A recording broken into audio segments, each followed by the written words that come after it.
Here we go. Welcome to Ungovernable. I am Matt, and this is David. How's it going, David? What's up, man? We have a feel-good episode. Fantastic. We don't necessarily have to talk about all doom and gloom and stuff like that, which is awesome. Before we get rolling, as usual, like, comment, subscribe, share, hit the notification bell, retweet. Please share this. Help us with the algorithm.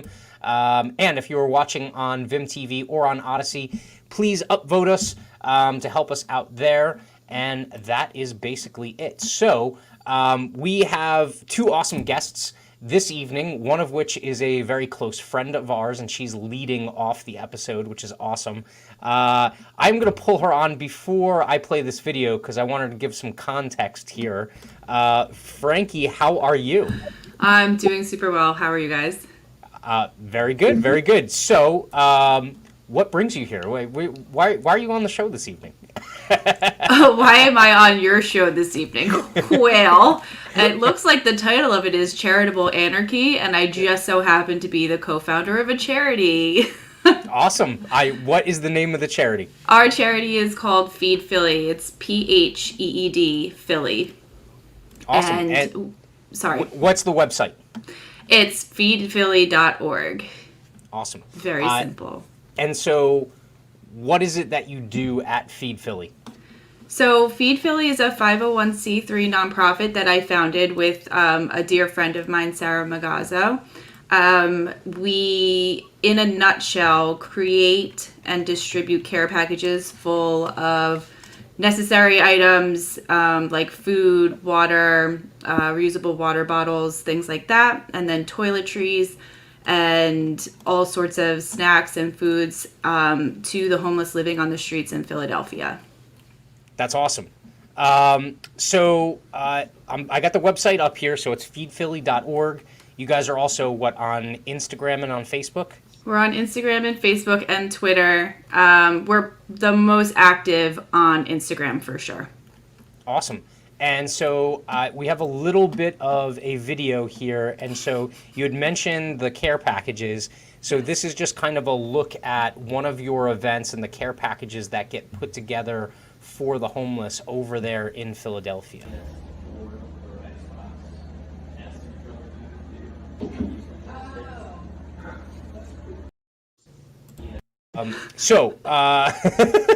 Very professional film. So professional. All this did was tell me that we need to do a little bit more videography work, clearly. Yes. Yeah. Marketing, right? Yeah, for sure. What were we seeing in those packages? What do you guys hand out to the folks that are out there in Philly? So it kind of depends on the season. In the summer, they're a little bit lighter on like the miscellaneous kind of like hats, gloves, that kind of situation. So we do more foods. And in the winter, we include some other big ticket items like blankets, hats, and gloves. And on top of that, we make fresh sandwiches for each care package. We include a number of different types of snacks and things like that. We also do toiletries, little mini deodorants, dry shampoo, whatever people tend to donate. And then we also have a partnership with Bombas Socks. And Bombas provides us with thousands of socks every year to include in our care packages.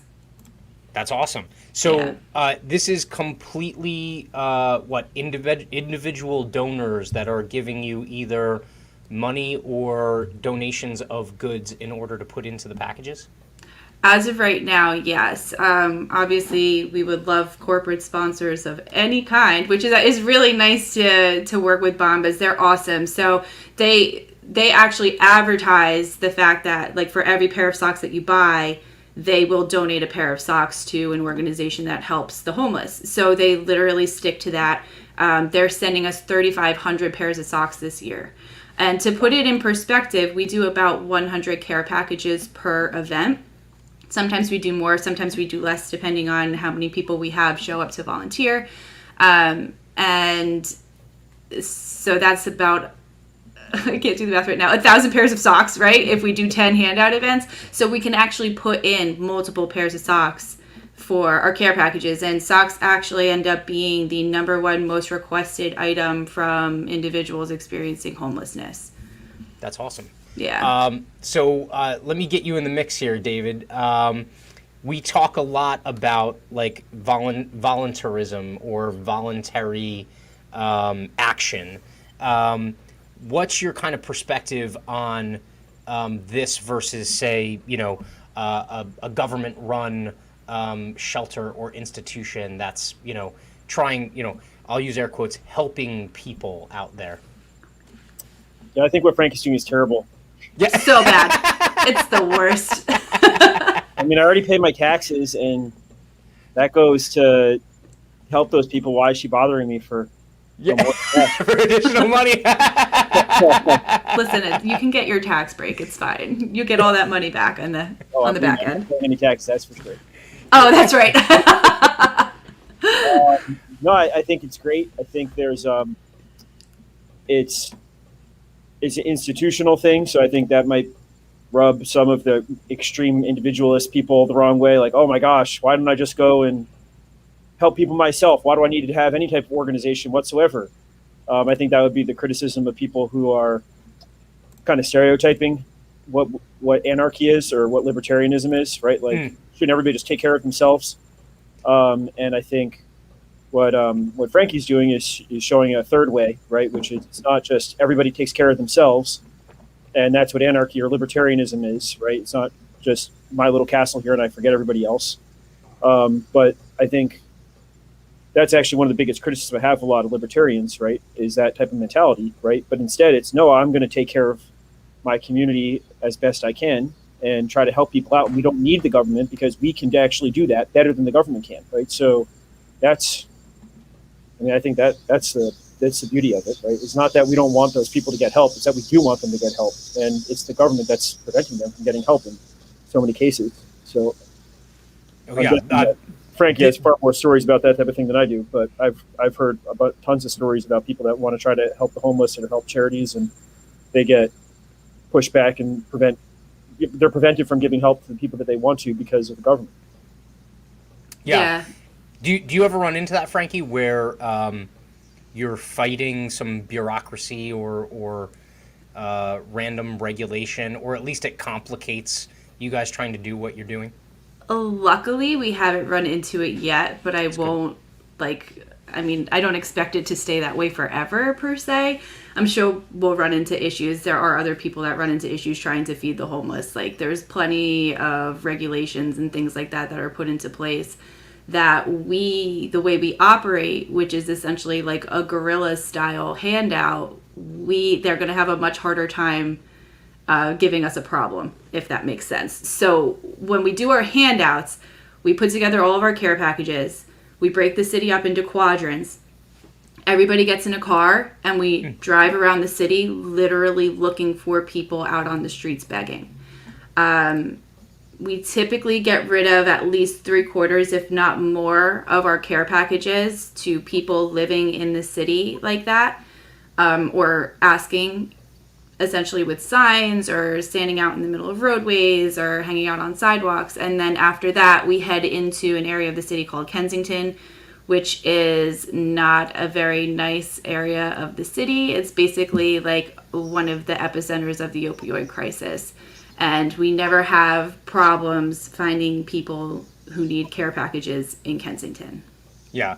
I love the fact that you said that this isn't some kind of like set time and place kind of one of these things, because that makes it a lot easier for the bureaucracy to find you, right? Like, if they know the time, the place, the location, how much, and things like that, that's when you run into those problems where they know where you're at and they will come, hassle you or whatever. This like guerrilla style giving is brilliant because you're doing it on the fly and it's not some centralized location that it's happening at. So I would imagine it seems like you're donating to the volunteers that are handing out the stuff to the homeless people, right? Effectively, that's what you're doing, right? What do you mean? Like, your organization, right, is giving care packages to people who are then going to give them to homeless people. True. Yes. So like Honor system. yeah, but I mean that a basis of trust, right? They're not your employees. Sure. Like technically, that guy could take the care package in his car and eat it all, or use the socks herself. Like, and They you're could. not you won't deal with it maybe in the future, right? Like I'm saying, the guy who works for you, the volunteer, right? Yeah. I could go volunteer for you and like screw you over and take a care package home for myself, and like You could. and like, oh my god, right? Like, yeah, that could happen, right? And like, you're probably going to find out and not have me volunteer there anymore, whatever, right? But like, if you look at what your organization's actually doing, right, is they're giving the care packages to people who are then going to pass those on, right? So that prevents the kind of the bureaucracy from engaging with you, because like, what do you mean I'm giving this thing to this guy, right? And then this guy can do whatever he wants with it, right? Like, so that's the beauty of anarchy in a certain sense. Like, you can't quash it, right? Because it's not one person that's in charge of all these people that are just employees that they all work within this one governing structure. You take out the head, you take out everybody. Instead, it's 100 people or however many other people you have, right? Like, you have go find each one of those people on their little journey in their car, go find the homeless people. Like, Right. It becomes impossible for anybody to even stop it if they want to. And that's really the beauty of the resiliency, right, of that type of organization, where you're not dependent upon like this is our territory. You people giving out stuff over here can't be here or whatever. It's like, whatever. Like, this is we're going to give out things, and that's great. Like, you're not competing with other nonprofit organizations for like, I want those dollars, or like. Right. And in reality, we actually work with a lot of other nonprofit organizations or alongside other people that do other things to serve the homeless. So like, sometimes when we go out in Kensington, we've seen this group. I don't know if it's a group. It's just like a handful of people, 2 or 3 people that show up in their minivan with whole platters of rice and beans. And they just start shouting, rice and beans, come get your rice and beans. And people line up and they get their rice and beans, and they have their care packages, and they just like move along, There's also another awesome organization called Philly Unknown, who they have a cool spot. I think they call it the Hub, where they keep actual supplies. And what he does, he's awesome. He goes around and walks around Kensington and will find individuals on the street who need shoes or clothing or things like of that nature. And then he's able to provide them those kinds of items, where we can't necessarily provide things like underwear and t-shirts and stuff because we don't know sizes. We don't know if we're going to be running into women or men. Socks and gloves and hats are pretty innocuous. There's usually pretty much a one size fits all type thing. But that's another group that we work alongside. We also work alongside a group called Empowering Cuts, which is really just a young man named Joshua Santiago, but he has a whole team of people behind him, and he does haircuts for the homeless. So we will show up and we will do a feeding or bring like box lunches or something along those lines. Bring some supplies, and people can come, they can grab a meal, they can grab some supplies, they can get a haircut. They usually bring nail techs where they'll clean people's nails, like things like that. So those are 3 examples of organizations we've worked alongside of. And then another thing that I wanted to mention is the hygiene truck, which is coming to Philadelphia in the next couple of months. I believe we're in production, working on this truck, right? It's a big truck that's being outfitted with sinks on the outside of the truck, so that people experiencing homelessness or poverty or anything, if they don't have a place to wash their hands, brush their teeth, do things of that nature, we'll drive around the city, we'll hand out care packages, and they'll have an opportunity to clean themselves in some ways. And we've partnered up with a cool organization called Broad Street Ministry. They are spearheading that. And there's also another group called Bloody Bitches that's involved with that as well. And they provide feminine products for women that are experiencing homelessness or poverty. So there's a lot of community action in Philadelphia. It's pretty cool. I haven't really seen anything like that anywhere else. I'm sure there is, but I don't know if it's just because Philly is such a small city, where everybody literally is in it together. But it's interesting because you look at this is 6 organizations essentially that I just mentioned, with Pheed Philly included, and we're all doing the work, yet there's still I think there's like over 5,000 homeless people living in Philadelphia right now. There's millions of dollars that go towards combating homelessness in the city. And if the government was doing a good enough job, us 6 organizations would essentially not need to exist. Yeah. That was going to be my next question is, so if not from you and these other organizations that you mentioned, what is their other recourse? Like, is there a network of like homeless shelters in Philly? Where would they essentially go to find the same types of, whether it be food or clothing or hygiene products and things like that? Is it only pretty much the government-run institutions that are out there, or are there other places that they could also go for help? Well, I mean, there's plenty of homeless shelters in Philadelphia. I actually volunteered at one when I was in college called Project Home. They do a ton of work in the city, and I worked at a women's shelter there, which was one of like the inspiring moments for me to get into doing this kind of work.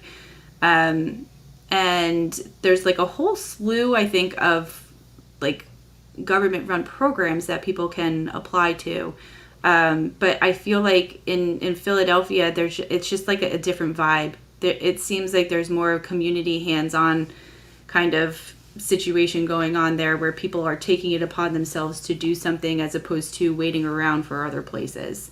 There's also, Pine.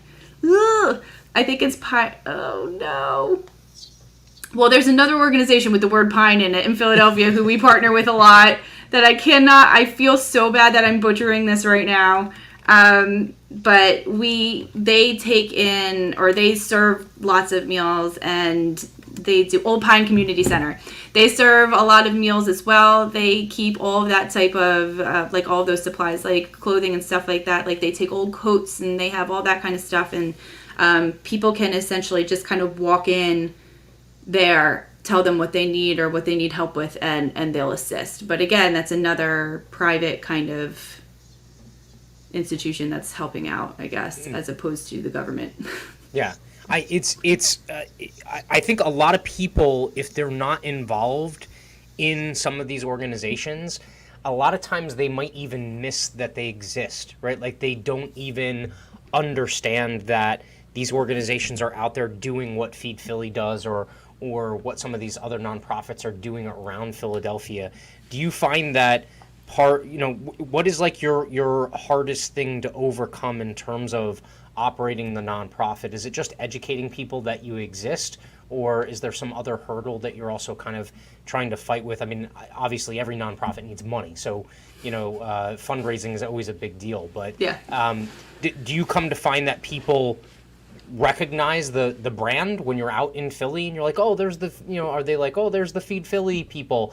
Or is it something where you're kind of like on the down low and you have to really educate people on the fact that you're out there doing these things? Well, we're still pretty small. We have about 10 to 15 volunteers per handout. We have done some events where we'll do t-shirts and stuff like that, where people can buy a t-shirt and like a portion will come to us, and like things like that. So we're trying to get people to get the name out and the logo. And what I noticed the other day, which I hadn't even put together before, is that it's black and yellow. Like I didn't even like it was kismet meant to be.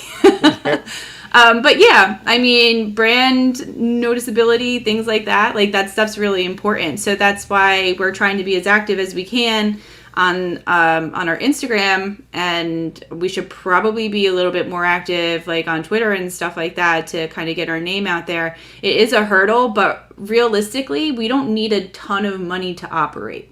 So we ended up amassing quite a good amount of money over COVID, because there was a situation where people wanted to help and they wanted to do things, but like we didn't want to take on the liability of potentially either getting a volunteer sick or having a sick volunteer come in and touch all these care packages and infecting hundreds of people that, you know, are already like downtrodden and don't need to go to hospitals and things like that. So we kind of took like a bit of a hiatus during COVID just because it just wasn't feasible to operate. But during that time, everybody was really motivated by a sense of community, and we ended up pulling in a lot of money. So we have a decent amount of money right now to run a number of events, but it's finite, right? So fundraising is always something that is a top priority.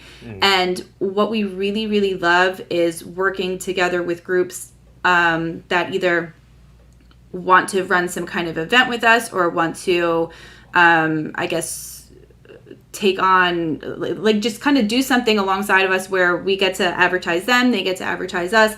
Partnerships, coalitions, things like that are super duper important and super helpful for us in this kind of situation, because the more people that hear about us, the more money we can raise, the more we can grow. And then like eventually what we really want to do is kind of take Pheed Philly, not necessarily on the road, but we'd like to put chapters in different cities and different states as well, and have people run their little state chapters, if you will, or city chapters of the same kind of process, and have them have access to the funds that we raise as well. So fundraising, definitely always a big hurdle.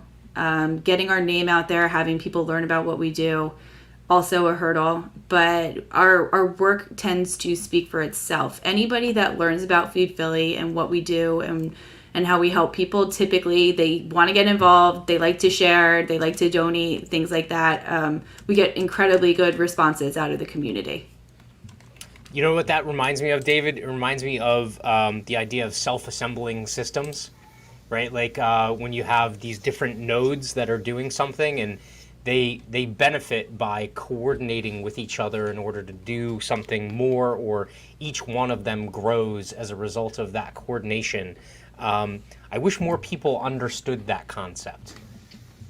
Yeah, I agree. I mean, I taught life science, and that was one of the main things I taught, is that the principle of nature is cooperation over competition, because it ends up like animals, right? Like we watch there's like all these stupid myths that came up in like the 1800s of like the like red fanged fox, all that, like, but if you like watch animals and things, like they never are doing that. Like very rarely are they fighting each other or things like that. That's the abnormal thing, right? You're like, oh wow, that's crazy, they're doing this thing, right? That's the abnormal thing.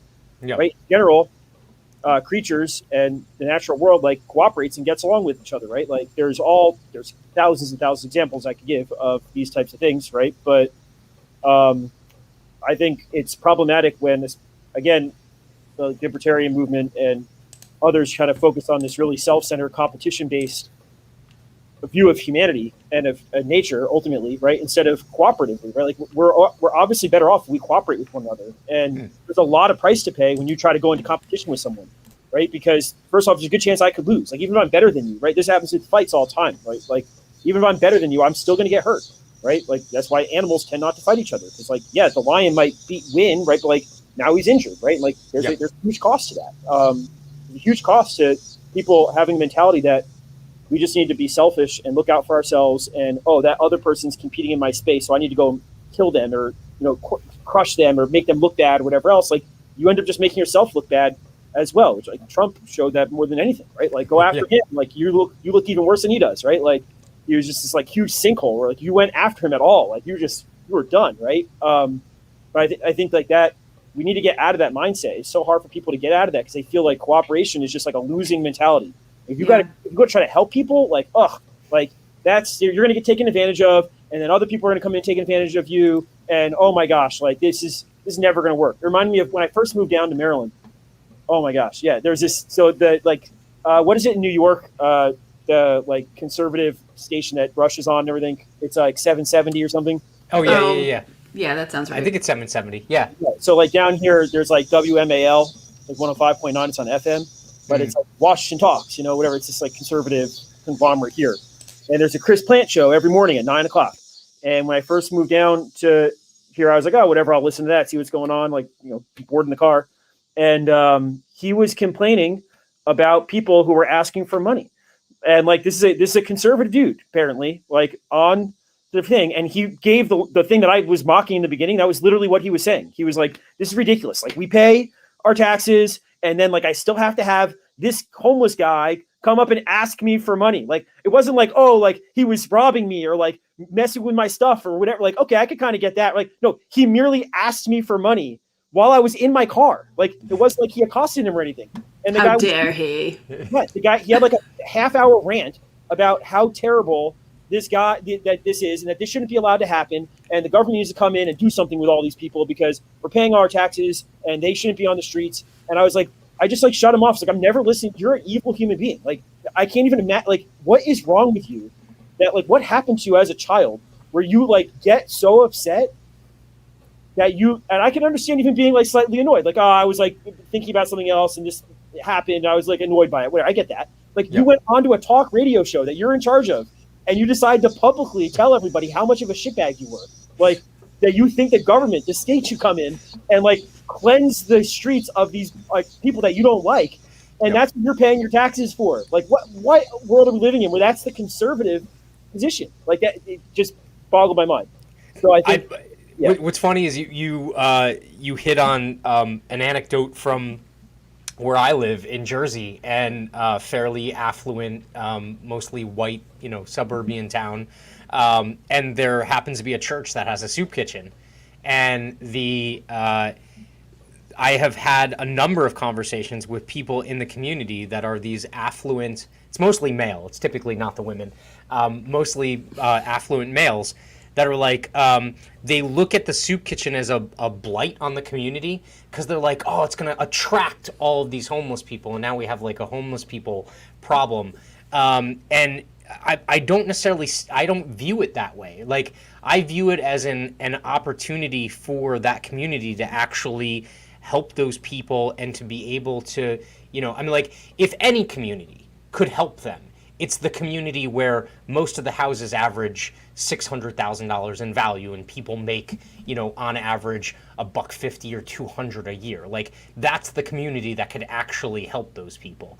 And I was going to ask you, Frankie, the areas in Kensington that you're going into, I mean, these are like Skid Row kind of areas, right? Like, they're not like, that's the other thing is the people in my area, when they cry, it's not even cry poverty, when they cry like, victim over the fact that there's some homeless people in town, they're not even like scary homeless people. They're like, people that are well maintained and they have like lots of resources available to them, good support structure.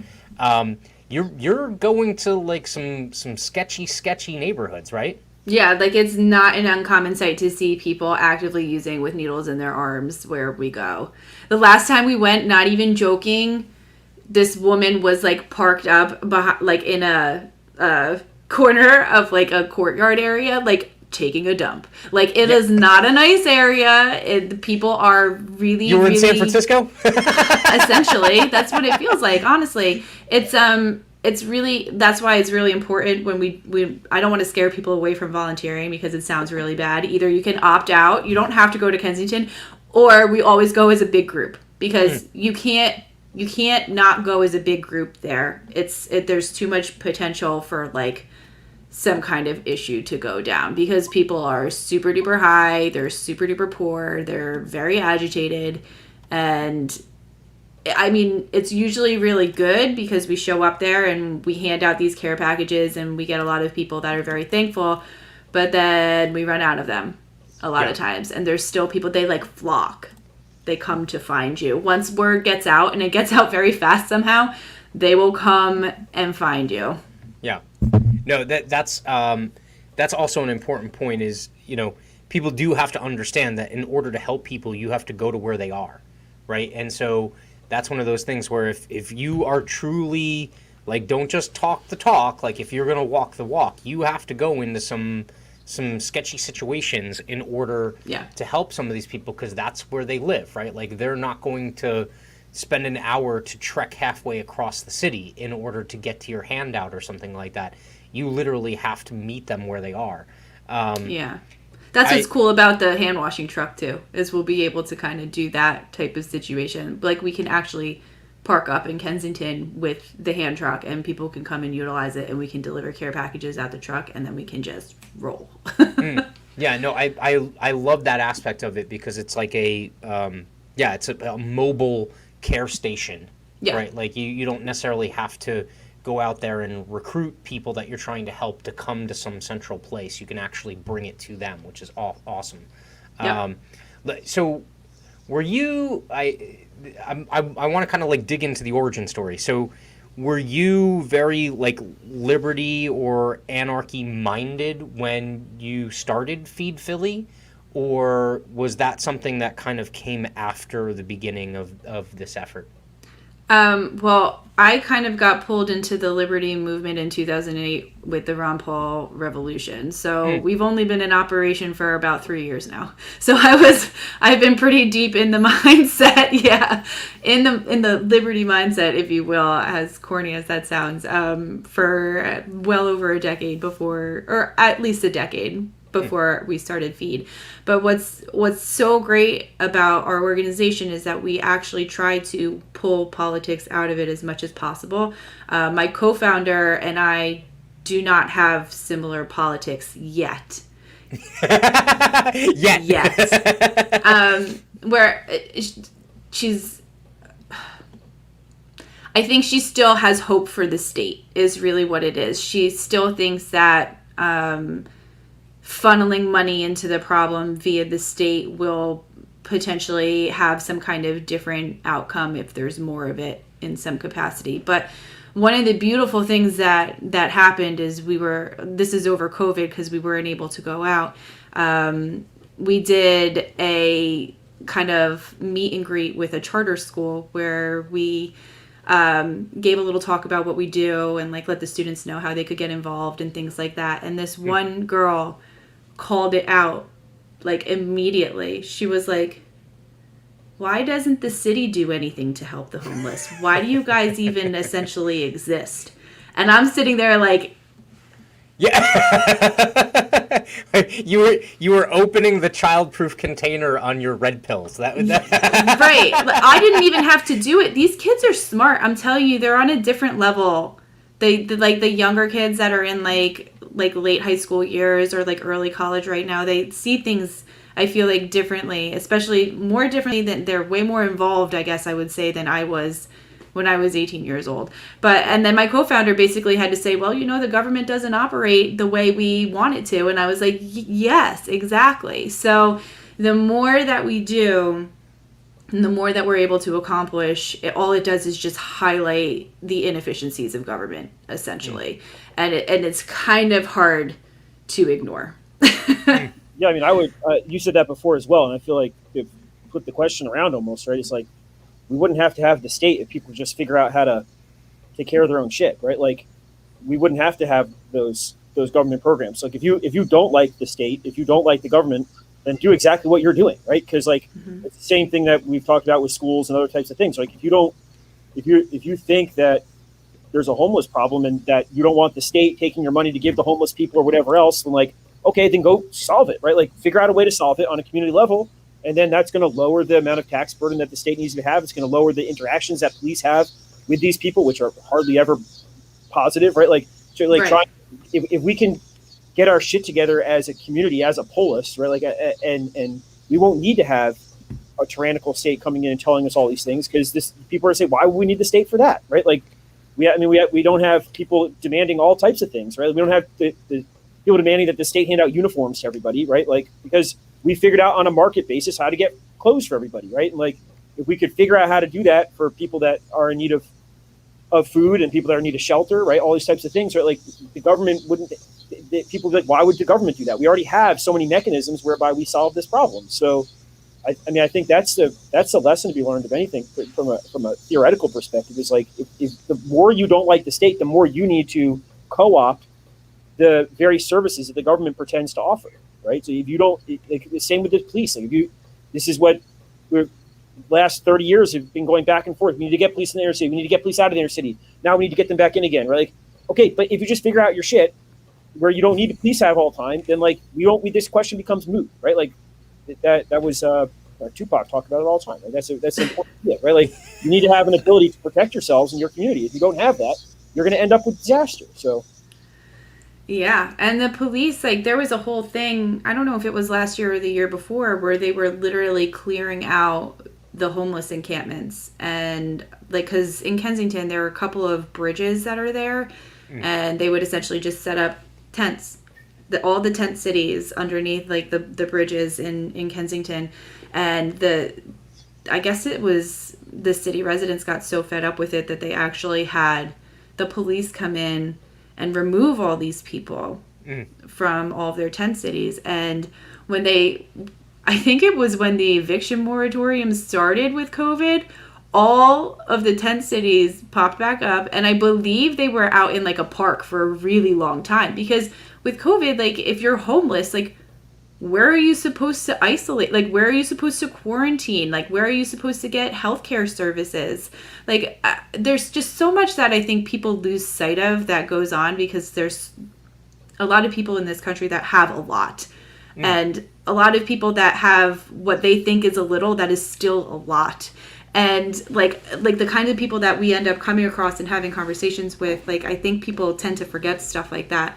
Like when I'm talking about healthcare for people with COVID, they couldn't just like walk in and get tested or whatever, like they have to go to the emergency room, and then they don't have healthcare records and nobody knows anything that they went through. And this one guy that I met that I gave a care package to had me in tears.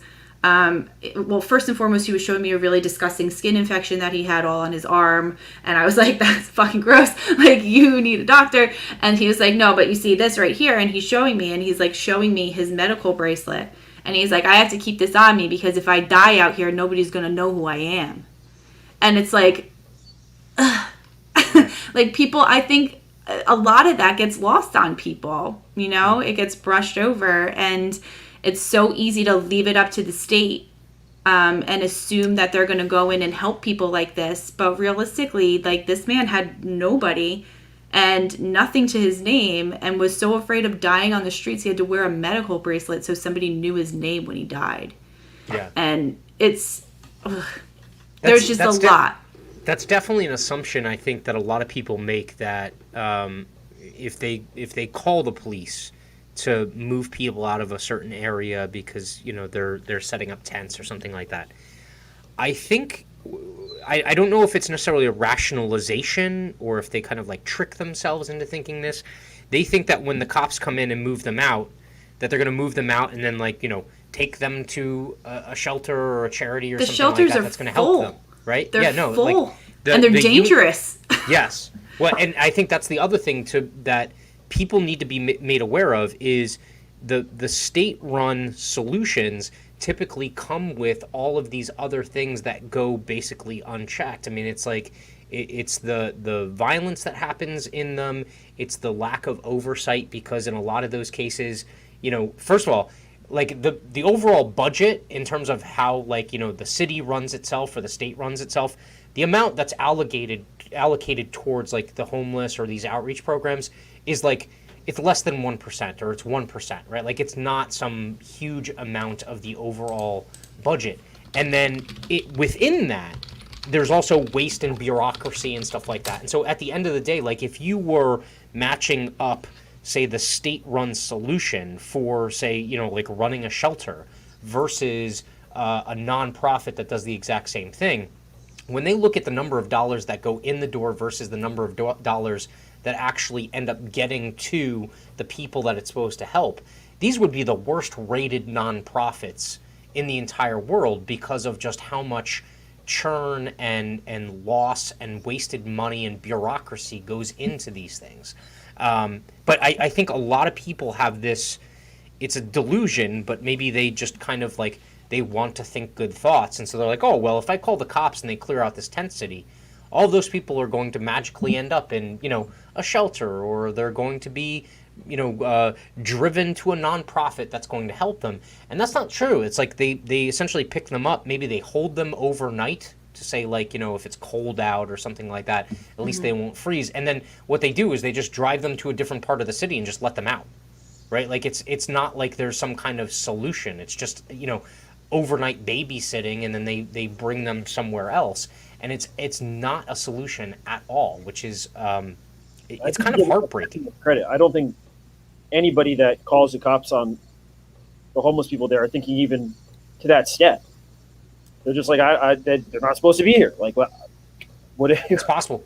Yeah, I don't think they're at all thinking even whether they're going to go to a shelter or they're going to go anywhere. They're just like, they can't be here. So like, I mean, it's like, I mean, the problem is that people treat public property like it's their own, right? Like, yes, like if there's a homeless dude in my kitchen, right? Like, it's like, yeah, no, you're not here, buddy. Like, yeah, like you can't just be in my house, right? Like, that's my private property, right? Like, get out of here, right? And like, I don't have moral responsibility to make sure that he finds a place like where you're not staying here, right? Like, whatever, right?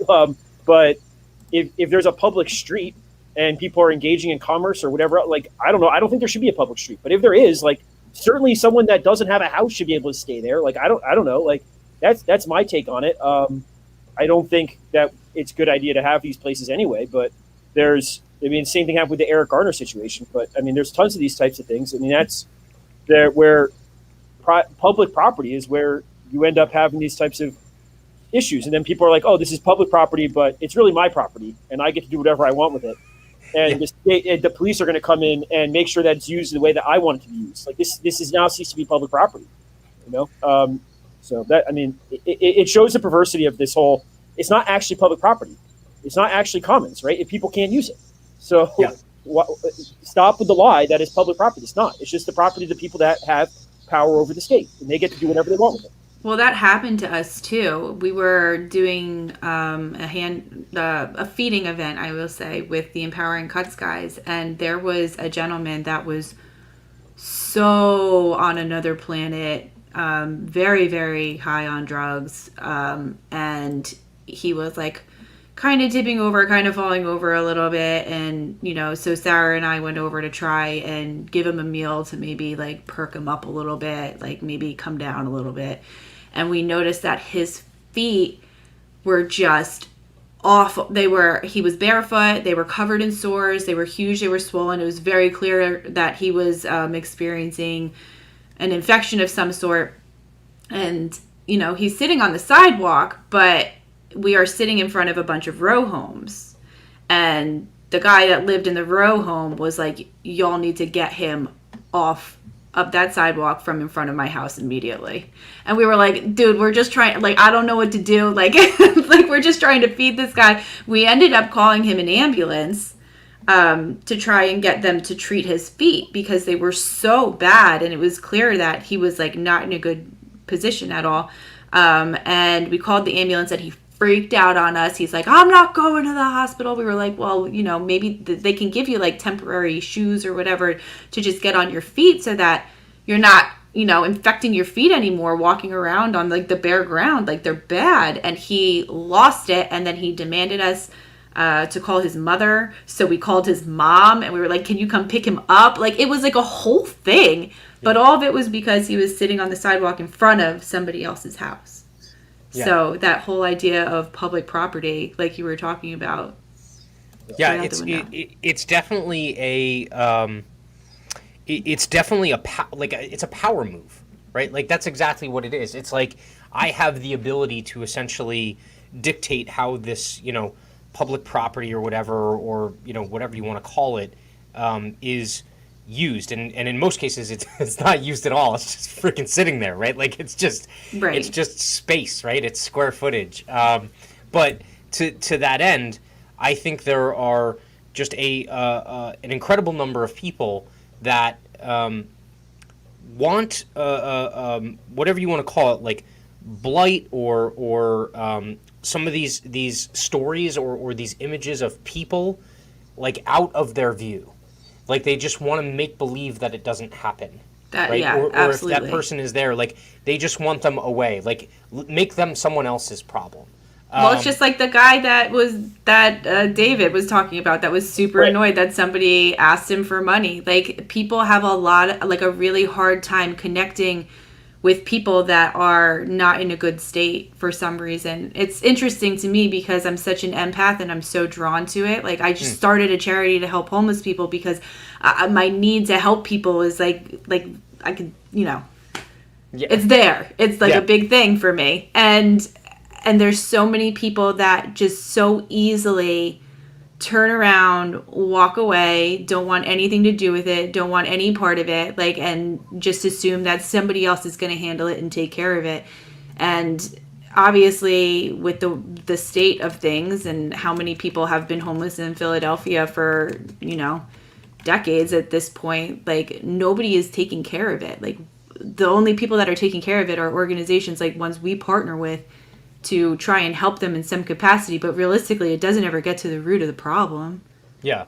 Yeah, it's interesting. If you're the empathy type thing, you said you're an empath. I think I probably in a similar boat, and it's interesting to me that so many people like that. So many people don't want to get involved to begin with, right? They're just like, I don't know. I would like it to not be a thing, but like I can't deal with it, so like just get it out of my sight, right?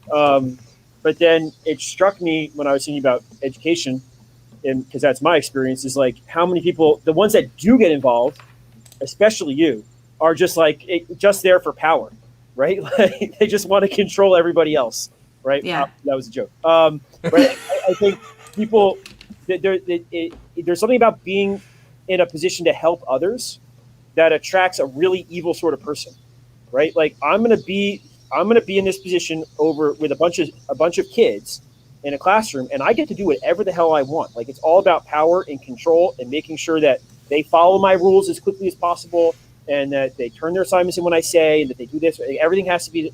And I think a similar thing happens with your field, where because I've talked to people that are on the left, and it's like it's all about control. Like we need to control these people and make sure that they're doing things the way we want them to be doing them. And you see that in the way the government treats these people. Yeah. Even just from like unemployment, like, okay, you want to get unemployment? Great. Go to that office and wait there for the entire morning. And then if you're lucky, you'll get your check, and then you'll be thankful, hopefully, at the end of the day. And then next month, do the same thing over again or whatever, right? And for all these different government programs that you have to jump through tons of hoops to qualify and whatever else, it's not about actually helping people. It's about maintaining power and control over them. And I think there's a lot of people. So it's sad, but I feel like we're in a situation where it's like there's the people that don't want to get involved, and there's these people that want to get involved for a lot of the wrong reasons. Sure. And it's really important to, I guess, I mean, I don't even know how to solve that issue, right? But like, obviously, you're doing it, right? But like, how to get other people to want to engage with others in a non-authoritarian way, because there's like a lot of people don't want to be the ones who are like telling other people what to do and being authoritarian. Just like, yeah, whatever, go away. I don't want to have to deal with your problems, right? Like, I think there are people that want to help others, but they're like, I don't want to go join some like leftist organization that goes and like gives people, homeless people documents on how to fix climate change or how to recycle better. Like, I don't care about any of this stuff. Like, I don't want to be involved with this. I just want to go help people, right? Like, they want to be involved with some type of organizational thing, right? They just want to go help people, and it's really hard to do that. Like, I know I live near Baltimore and DC, and like that's a huge. I mean, I've been very attracted to prison ministry. It's something I wanted to get involved in. I never have, precisely because of that thing. Like, I don't want to deal with all this bureaucracy and nonsense. Like, I'm gonna have to join an organization. You're gonna have to like vet me. I'm gonna have to get like fingerprinted or something. I'm gonna have to do all this other stuff. I'm like, I don't know, whatever. It's not worth my time. I don't want to do it. Right. If I want to go to some organization, like, how do we even find the place? And then like, I don't know, maybe the people are weird. I don't like them. Like, we come up with thousands of reasons as to why we shouldn't do things we probably know we should do. So I don't know. That's I don't know if you have any advice for people that like maybe don't live. Obviously, people that live near Philly, they can go help you and join and with what you're doing. Obviously, really helping the homeless, right? But what should people do that aren't near Philly? Like, obviously, a lot of people aren't going to start their own nonprofit. So, what are things that they could do to try to help people in their own area? I mean, that's a great question. Realistically, we would love to take somebody on board that is like, I love what you're doing. I want to start something like that exactly in my city. Like, and then we can be like, sweet, you can be our Chicago chapter, or you can be our New York City chapter, or like whatever. I mean, obviously we don't know those cities as well. And that's a big part of it. Is so like with us trying to expand, we really need people in different cities that know their cities well, that know where homeless populations are, because it's not as easy as it seems to always find people the way that we do. And when you have a city like New York that's humongous, you might even need more than one chapter. I don't know. But if somebody likes what we do and how we do it, you don't necessarily have to start your own nonprofit to do it. I mean, you're more than welcome to, but it's a pain in the ass to do. Talk about bureaucracy. For us trying to get our nonprofit set up, it was a nightmare. And really the only reason we set it up is because people are typically more inclined to donate to us if we have nonprofit status, because they get the tax breaks for it. Right. So especially like the big donors, you know. But yeah, so if somebody is like looking to get involved or they like what we do, like my biggest piece of advice would be to reach out to us because we'd love to have you on the team, if you will. And my other piece of advice is don't let anybody stop you from trying to do good. There's so many people out there that have told us that, like, oh, you know, they're just going to use whatever you give them to buy drugs and yada yada and like all that kind of stuff, and they're just going to go get high anyway, and you're not doing anything to actually help. And it's like, I don't care if a person is high or not. If they're hungry, I'm going to feed them. Like, that just is what it is. And so many people have given us crap. You wouldn't think they would, but they have, because we're helping people that need help. So I would just say, follow your passion. If something speaks strongly to you, do something about it. And don't let anybody try to stop you or tell you it's a bad idea. I mean, you'll find out on your own, I guess. If it is. Or if you don't mind me adding, like that, or have someone tell you, oh, that someone else will take care of it. Yes. No, they won't. Like, oh, I'm going to go give that guy something. Oh, no. The state's going to come by and help them. Somebody else. There's charity organizations that are going to help them. Like, no, yeah, there are. But there's nowhere near enough. There's nowhere near enough people that are doing the type of work you're doing. So you need 1,000, tens of thousands of people out there. I know my really good friend, Brian, who actually goes to seminary right outside Philadelphia, is always looking at, like, there's not a time where I pass by someone who's homeless or needs money or whatever. He's like, yeah, okay, I'll he'll spend the next half hour with them, talking to them, getting them food, doing whatever. And like that type of example, because it takes a certain amount of courage, right? To be like, what? It does. Aren't a bunch of like mass murder or rapists. Yeah, it's possible, right? So, as you said, there's crazy situations, right? Like, yeah, for sure. The vast majority of people aren't like that, just like the vast majority of normal people at your office aren't like that. And if you talk to them and you treat them with respect, then they're going to treat you with respect for the most part. And yeah, don't be stupid and go in a back alley with no one else there, maybe. Like by yourself, right? Exactly. You're part of the 7-Eleven and they're asking for something to eat, and you want to help them. If you don't want to help them, fine, whatever, don't help them. But if you want to help them, like, just go help them. Don't like think that, oh, you're going to do some evil thing. It's going to have some negative consequences 10 steps down the line because you decide to help a person like that. Yeah, there's like that fear of the other, for sure, where people like just get scared. But I don't know. They feel like you're feeding the animals at the zoo, right? Like, right? So it's like, don't feed the animals, right? Like, you might hurt them, right? And I think, honestly, there's a lot of people that think that way. Like, oh, if I give them food, it might not be the right thing. It might be better for them to go to the shelter or be forced to go there or whatever. Like, they don't understand, right? So, but like, just, man, like, it's all right. They're a human being. You can help those people. They're not a different animal. So we have Patrick waiting in the wings. I want to get him in the mix, and I have an intro video to play. So I would definitely want to get him on here. I would implore everyone, go to feedphilly.org. At the very least, find out about the organization, but most definitely donate if you have some money. Any other places that people can go to find out information about Pheed Philly, Frankie? Besides the website and the Instagram and the Facebook and the Twitter feed, you can always reach out to me directly. My handle is right there. Right here. And I honestly, like, I love talking to people about what we do. And I love when people bring us ideas and things like that. There's a lot of innovation that comes from it when you have people that think about it or view it differently in some capacity. And they're like, hey, have you guys thought about trying this or this or this? We love hearing from people. So if you have ideas, if you want to run a fundraiser, we get a lot of students, which is awesome, that are like, hey, we want to do this fundraiser at our school and raise money for Pheed Philly. And we've had a lot of classes actually donate physical care packages to us instead of money, which is awesome. So like they make the care packages and then us, the crazy adults, head into Kensington and hand them out. But we love working with with students and young people. I think that's probably the most gratifying part of it, is seeing how many young people want to get involved. So awesome. No, definitely reach out, get some more information about Pheed Philly, link up with them, interact with Frankie online because she's a good Twitter follow. So definitely get in the mix there. All right, so I'm gonna bring our next guest. You're gonna stick around, right, Frankie? yeah, sure. Awesome. I want to bring Patrick on, but so I kind of clipped a little bit of his intro because I'm extremely jealous of the intros that he has on Anarchast. They are fantastic. If you have not watched Anarchast, the intro alone is worth the watch, but also the material and the what Patrick covers is fantastic. So I'm going to play this. It's a couple of minutes. Hopefully the video doesn't hang up at the beginning because sometimes it has some bandwidth issues. But check this out. Reason why you're not wearing a mask? I don't want to wear a mask. I'm a free man. I don't need to... What are you doing with him?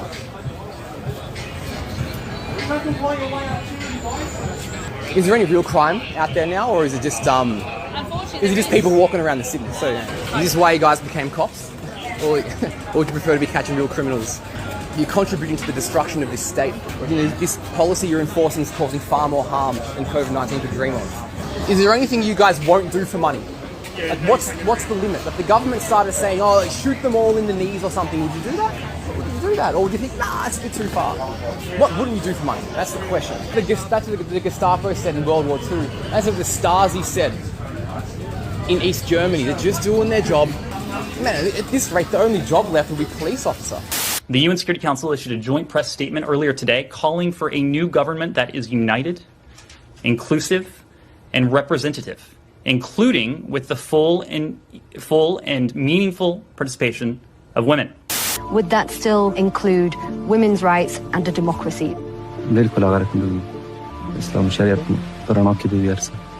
So would you believe in the democratic vote, though? So would people be allowed to vote in women politicians?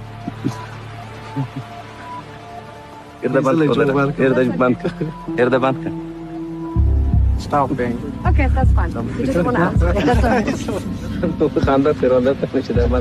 right. People should not be walking around with masks. We just state for the record that masks are not theater. Wearing a mask might make people feel a little bit better, and masks are protective. But it's not providing the perfect protection that people think that it is. There has not been any indication that putting a mask on and wearing a mask for a considerable period of time has any deleterious effects. There are unintended consequences. People keep fiddling with the mask and they keep touching their face. You do not need to wear a mask indoors if, in fact, you've been vaccinated. Good that you're vaccinated, but in a situation where you have people indoors, particularly crowded, you should wear a mask. So even if you are vaccinated, you should wear a mask. That if, in fact, you are vaccinated, fully vaccinated, you are protected, and you do not need to wear a mask outdoors or indoors. Sure, it's one thing when Alex Jones goes, hey, it's in this document, they're going to declare us all terrorists. It's in there. Now it's all over the news. Oh, you're a terrorist. Screw you. You're the globalist terrorist. You're the Nazi, socialist, commies, authoritarians, whatever you want to call it, telling me, an American, that I'm not essential and that and another lockdown's coming and I've got to put up with it? And I've got to take an experimental shot, or I can't fly on an airplane, or I can't have a job? Fuck you. Fuck you. I got plenty of words for you, but at the end of the day, fuck you and your New World Order, and fuck the horse you rode in on, and all your shit. You people are criminals. And just because you get the whole media to gaslight us and tell us that classical tyranny is a good thing, it's not. Everything you're doing is 101 evil, classically bad, classically evil, out of every dystopic novel, out of every dystopic country. It's you people that are to blame, and you're going to be held accountable. And we know you're getting ready to stage terror attacks and blame it on us. We've got your number. Wow. Patrick, I gotta tell you, anyone who clips Alex Jones into their intro, I'm immediately hooked. I'm watching. That was so good. So good. How can anyone not? I mean, how can anyone not? How y'all doing? Fantastic. I want to say thank you for taking the time to join us. I know you're a busy man, so I want to give everyone a 1 minute, who are you and what are the different projects that you're involved in right now? Oh, 1 minute. Oh boy. So you can take 2 if you want. Okay, so let me just, I don't know, alphabetically. Okay, so Anarchast is the biggest YouTube channel that I have, where we interview anarchists and voluntarists, anarcho-capitalists, libertarians, all the same thing in my book, where we just try and expose the plethora of just different kinds of people out there that want to leave you alone. And all the different activism and everything, and all the projects that they get up to and all the cool things that they're doing. That's what Anarchast is about. Also, I'm Chief Technology Officer for Float. As of about 3 months ago, I took up that position to sort of put a big theme of my life this past couple years has been stopping complaining and starting creating. And this was a big step for me in rather than going back into the automotive and power sports field where I've been an entrepreneur in the past. I decided to take a risk and take the plunge and join up with Float to try and create an alternative social network that is as non-censorious as possible, as can be possibly stomached, so to speak. There's a lot of technology behind that. There's a lot of problems that have to be solved in terms of resilience against cancel culture when the entire internet run by lefties comes after us. And I love a good challenge. So I also love competing in the market. And Facebook banned me and called me a terrorist about 1.5 years ago. And so I'm also enjoying the irony of competing with them now. So yeah, that's Float. Yeah. Okay, I'll keep going until you tell me to shut up. So then there's Disenthrall, which is my philosophy channel, philosophy and street activism channel. So we cover all the different stuff that we do on and off the streets. We discuss and debate philosophy. We get into the nitty gritty and sort of application, rubber meets the road of libertarian principle. Then I started a church recently. It's called the Universal Faith Bible Church. Anyone is welcome to join. If they might see themselves to be in need of certain letters from certain pastors to get certain religious exemptions in the near future. So it's going to be as legit as possible church. We're going to be holding services once a month. I'm an atheist. I'm Pastor Patrick. And we're going to be recording the services and publishing them, and we're going to be able to write, exemption letters as needed for people that are members of our congregation. Of course. What else? There's a lot. Voluntary Virtue, at the end of the alphabet, but by no means the smallest, is a 501c3 nonprofit that we started a couple months back to stop bitching about what the government is doing terribly and start creating what we want to see in the world, start creating the alternatives that we know should, can, and need to be out there. So this is going to be, I guess this is what we're going to talk about at length, so I'll leave the summary short. So I guess that's a rundown. I've probably missed some stuff. I'm also in the Don't Comply crew, where we do the street activism. We feed the homeless armed to keep the cops away because it's illegal here in Texas. So we do rowdy stuff here. I love that. When do you sleep? What's illegal in Texas? Feeding the homeless. Oh, it's illegal by Texas law to feed homeless people without a license. Yeah, you have to get a food service license and meet a bunch of. Yeah, I have video here. I'll just put myself down to the side. I'll mute this. But I think I have some video. I can throw it behind me, maybe. Let's see. Maybe not behind me, but so we get a bunch of people. We head out. I guess it's frozen.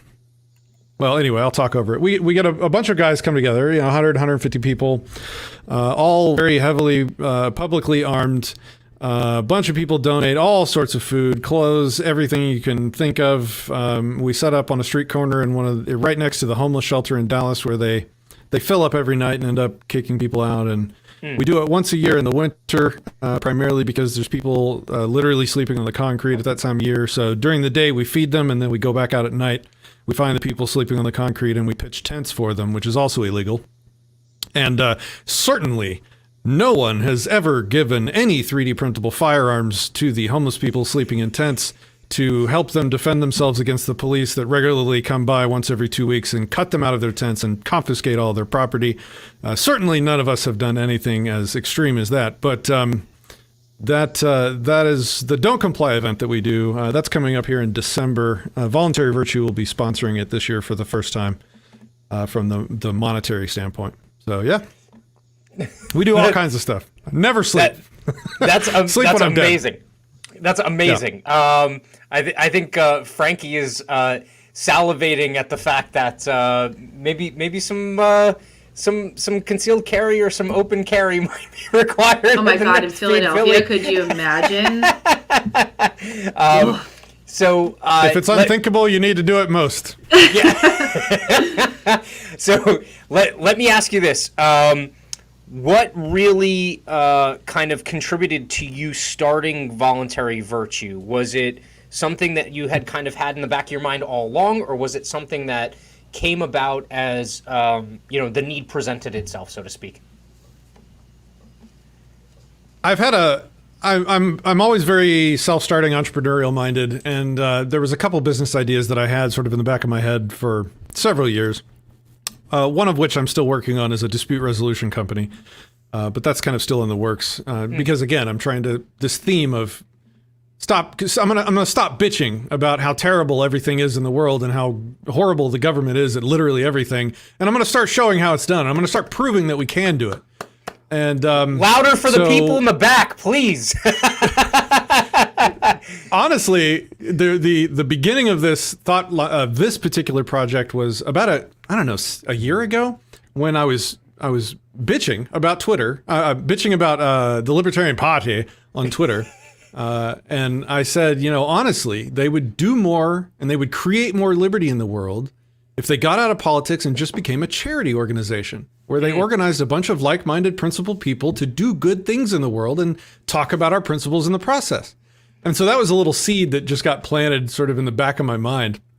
Because, at the time I was just trying to take them down like everybody does on Twitter. But, and then, several months later, I was starting to get more motivated to I'm so tired of bitching. It does nothing. It goes nowhere, especially protests. Protests do less than nothing. They let people blow off the steam that you need to drive the engine to motivate people to resist tyranny. Protests just let you blow that steam off and then shut up and go back to your fucking day job. Can I cuss on this show? Sorry. Yeah, of course you can. Go for it. Okay. So it was time to create, man. It's time to create. And so that came together. I met up with my friend Christian. Christian was talking about some groups that used to be involved in charity on Facebook. I haven't been around Facebook in a year and a half since I got banned for being a terrorist. So I wanted to sort of do something that wasn't just sort of like Make-A-Wish. There's a lot of backstory here. My daughter has leukemia. She was diagnosed with leukemia. We went through the Make-A-Wish program. Make-A-Wish granted my daughter a wish, and then later I became a certified wish granter for Make-A-Wish, so I go and help other kids get their wishes granted. So I saw sort of behind the scenes on how charity works and how it's organized and things like that. And so that was another seed that sort of all germinated together into Voluntary Virtue. So I knew I wanted to do charity right in a principled way to stop bitching and start creating. And I knew that the Make-A-Wish component could be part of it, where you have sort of, monthly donors, crowd-funded donors, or, social media-driven donors to sort of build up a war chest over time that you're then able to drop in and help people in bad situations with. But that wasn't enough, because when my daughter was diagnosed with leukemia, another thing there's so much backstory here. Forgive me if this is a squirrely story.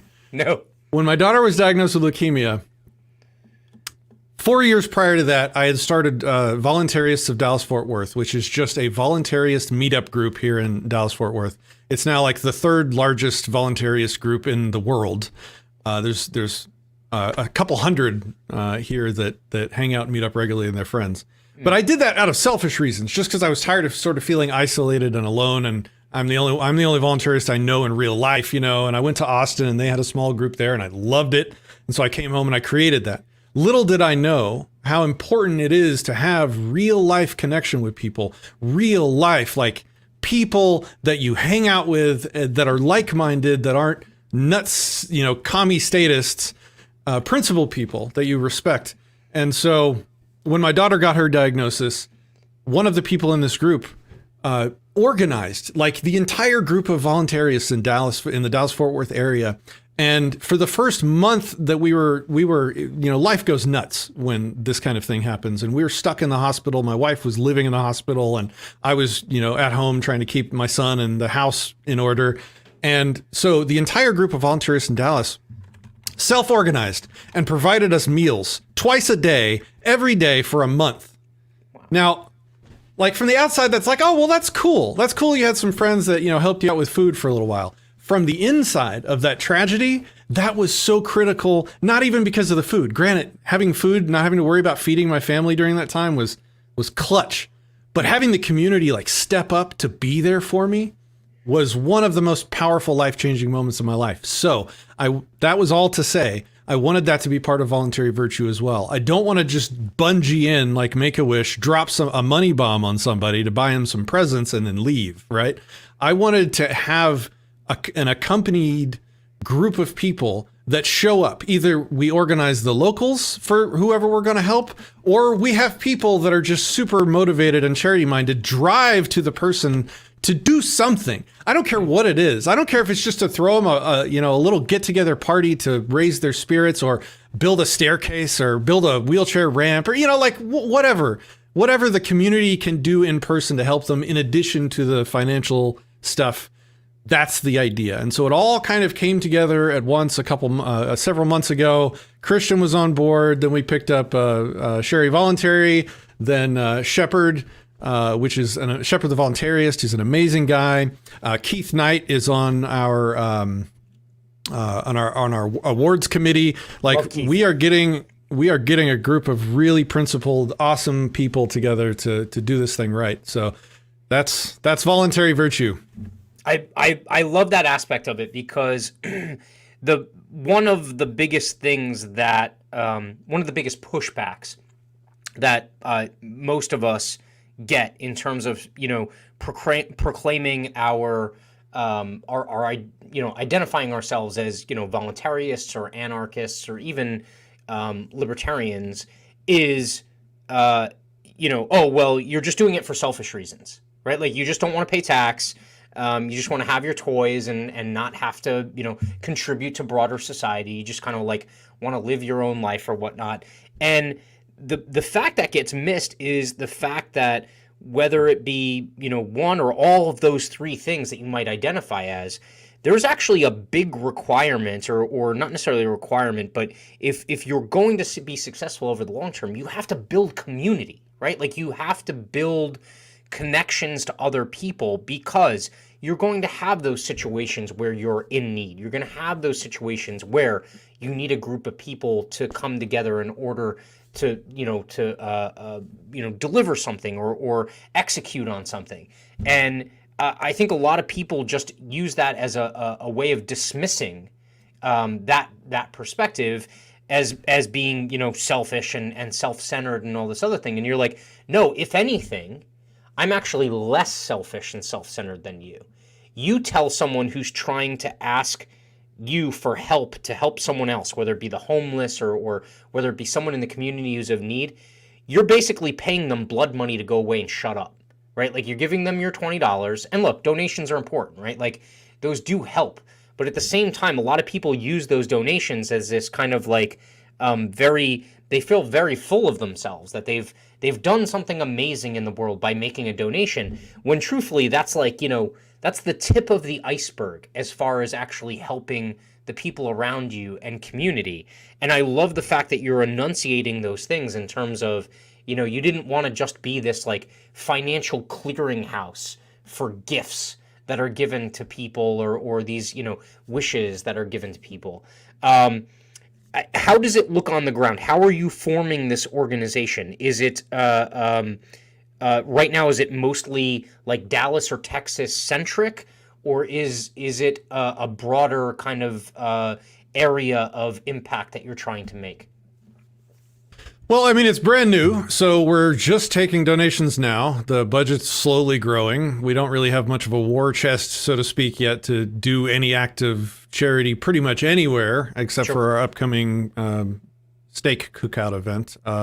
So the first event we're doing locally here in Dallas, just because we live here, and this is where we're kind of based right now. And I do this. We're doing an event that I do for my birthday sometimes. I did it last year and it worked out well, but it was called the Celebration of Freedom and Bovinity, which was just a dumb name, but it was just basically like one of my favorite things in the world is learning how to cook the best filet mignon steak. Like it's something I've worked for years on. I take seriously. I pride myself on my filet mignon cooking skills. And last year I just had the idea, like, look, because we were out doing the Feed the Need stuff. And most people, when they feed the homeless, it's just the quantity over quality. You know, how can we get the most food for the least amount of money possible to feed the most mouths?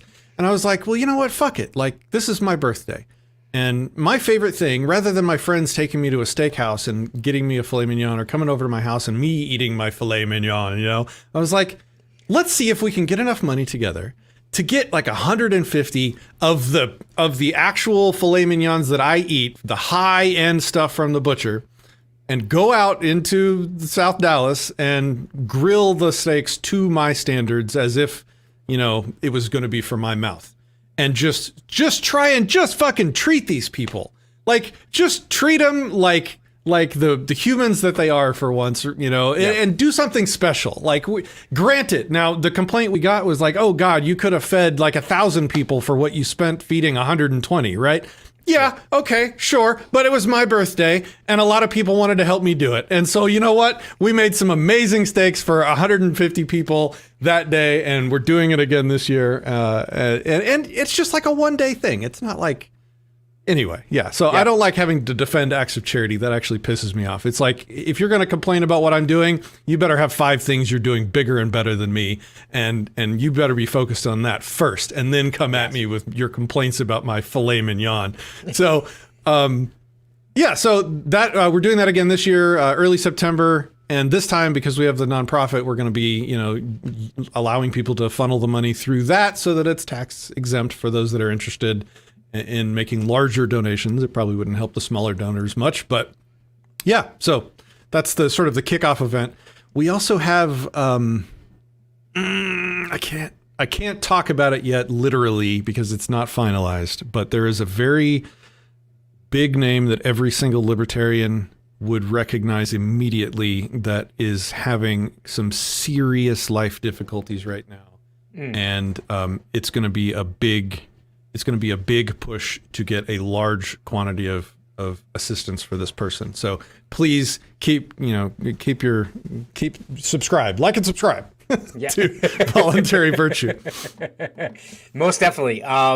And I'm definitely going to push out in the future, you know, whether it be on Twitter or any of my other feeds, when you guys have events coming up. You know, most of us are centered in the Northeast, but you know, Twitter's a big place. So when those things come out, I'm definitely going to be pushing those things out. Let me get David and Frankie in the mix here. So I think you guys had some questions in terms of when I first kind of gave you the lowdown on, you know, voluntary virtue, or at least as it was presented to me when Patrick did the rollout. What questions do you guys have for Patrick in terms of the organization and how it's going to roll? Yeah, so one question that came up was, are you like a middleman? Like, what is Voluntary Virtue looking to do directly? What do you mean? Like the event you're doing is to obviously do like a feeding for people, but is that solely what Voluntary Virtue does, or do you have different types of causes that you want to get involved with? The primary thing that Voluntary Virtue will do is take monthly donations from people in sort of a crowd-funded sort of Patreon subscription way. And then as we locate people, or as people apply and say, hey, I have a friend that's, I don't know, their kid just, you know, lost his arm and they need a prosthetic. can you guys help? And then we have a committee that will review that request, and we'll see if we can match it up with money to sort of jump in and help them. That's the main line of business. The other events are other side projects that we do. Yeah. Cool. It reminds me of the $5 Liberty Club meme, whatever. I totally butchered that. Whatever you added me to, Matt, that I now participate in. Like that, where they kind of pick a GoFundMe, I think, twice a month, where everybody in there, they ask them to donate $5 to the GoFundMe. So that's cool. I really like that. I think that's pretty nifty. Mm-hmm. Yeah, and that's actually, I had reached out to Spike. The goal was to have him on tonight too, which he was fantastic. supposed to. I was trying to get something set up with him for Pheed Philly. It was going to be on the 19th of September when the PA convention is, but unfortunately Sarah is not available for it, and like running the whole thing, she's instrumental in it. So we're trying to get him to come back to the Philly area to do something with us, because I know his wife does a lot of work with the homeless as well. She pretty much does kind of what we do wherever she goes. So yeah, we're definitely going to try and get Spike Cohen on in the future. I think he's traveling tonight. He's probably in a plane right now. So we couldn't get him on for this episode. But yeah, he has, and I don't know if, Patrick, you're familiar with it, but I believe it's called the $5 Liberty Meme something club. It's a C. Something club. Charity club. Charity club. And it's got it. It's so you've been kicked off Facebook. They mostly coordinate on Facebook, so that might be part of the problem. But yeah, it's this beautiful idea of just getting a whole bunch of people in place, and if each one of them gives $5, they can kind of fulfill these kind of like spot needs of people that have, I think someone needed dental work, someone else needed a car to get back and forth and work and things like that. And so the stories that come out of these groups are absolutely fantastic. So in terms of your kind of arc, were you always in this kind of like anarchist, voluntarist world, or is it something that you kind of migrated from a different place in your life? Like, did you have a prior political life, if you will, before you kind of got to this mindset? Oh, yeah, certainly. Came out of high school a Democrat, like they manufacture you to be. And then I came home and realized that my parents were Republicans, which was a shock to my psyche at the time. And then I had lots of debates with them, sort of came over to their side, was a Republican, Bill O'Reilly watching conservative for several years, until I was, I guess, long story short, persecuted by the police for success that I was achieving in my life. You know, I started getting, I got my dream car, which was a sports car, and that I track raced, and it just got a lot of police attention on the roads that was undeserved. But these were my heroes, right? Why were they, costing me hundreds of dollars every month and, constantly pulling me over and threatening me? These two ideas are contradictory. There's got to be something I'm missing. How can my heroes, the protectors of all that is good in the world, be the prime source of conflict and evil in my life? These ideas can't stand. And so that kind of, I guess early on, the first step was I was like, actually, if I can't beat him, I'll join him. So I found out a way to become a cop, become a licensed cop on the weekends, but still be able to have my sort of day job. And so I began the process of training to become a cop. And the first step in that process is to go on a ride-along just to sort of see what it's like. And so I showed up my first day. I went on my first ride-along. By the end of the day, I was so fucking disgusted by what I saw this cop doing. Just driving around, looking people up on her little computer and just fucking with people from the time she started work till the time she stopped, and none of them did anything actually wrong. All she did was fuck with people. Excuse my language, but that's all they did. And there was this one moment where she pulled this lady out of her car that had kids in the back seat crying because she had a blinker out, and the lady's like completely stressed out. Kids are crying. She's having a terrible day. And it's all because she was just driving along, running people's plates, and saw the light, pulled her over, boom, $300 ticket. Got back in the car. I'm just doing my job. I was like, how do you do this? And she's like, it's my job. This is what we have to do to keep everybody safe. And I say, take me back. I'm done. So it was just like reality meeting indoctrination and what you're told about the cops and the heroes. And so then it was, okay, well, something fucked up. Somewhere somebody went wrong between the founding fathers, the Constitution, and what we have today. I've got to find out what it is. Where do these cops get their just authority? You know, so that got me into studying philosophy, and the rest is sort of history. So you find out that, of course, there is no just authority. There is no source of these terrible pigs' powers. It's all just nonsense, and yeah, here we are. Never find out how the sausage is made. Right?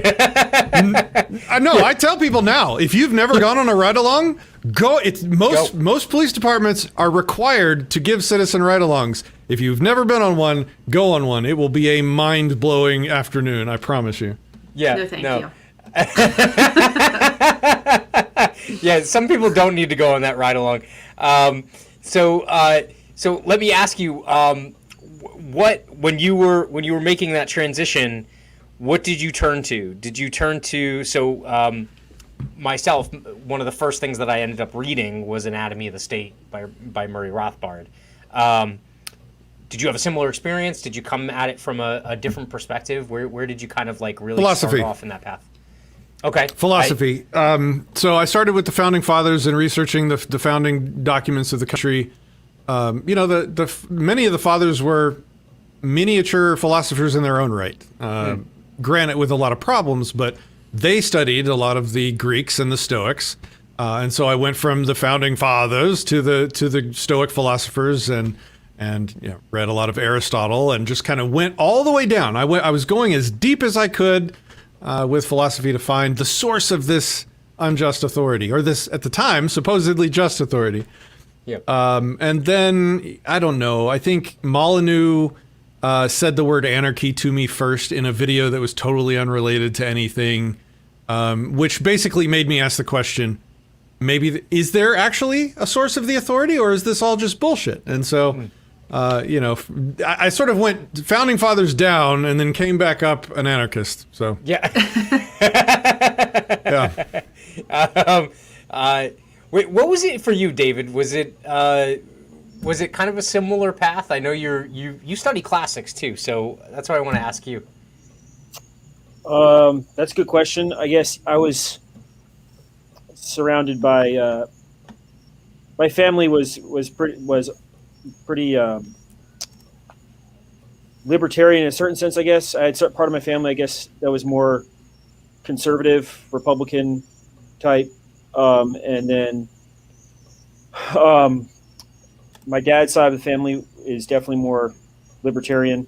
They're kind of leave me alone, stop bothering us. I mean, I think that comes from the fact that on my dad's side of the family, he had three. So my father has three grandparents that were from Ireland, and many of them being Catholics that lived in Belfast. So they definitely had a persecution complex with the state, right? Like those are bad dudes. Like you don't mess with them. Don't be friends with them. Like they're not your friends.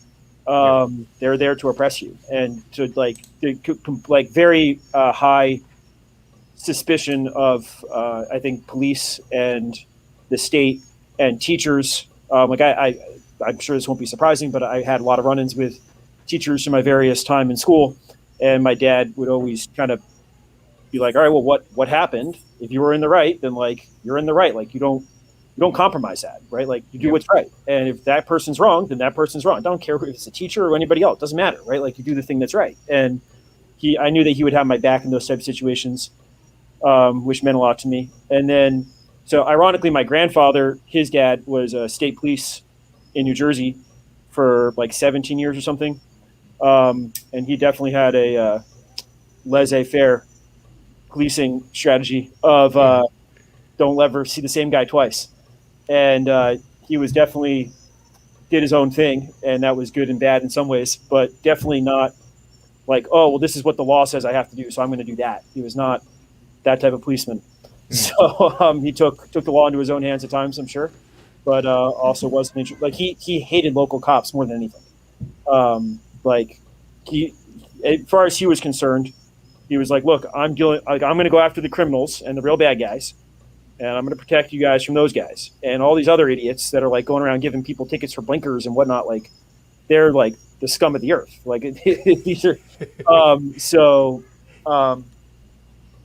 I think that type of like background helped me to inculcate in me a sense of freedom, of conscience, of like you do the thing that you know is right, and to like it's Patrick's point about like we're not going to comply with that. Like that's bullshit, man. Like you can't tell us you can't feed homeless people. You can't tell someone that they can't have a tent or whatever. Like get out of here. We're not doing that, right?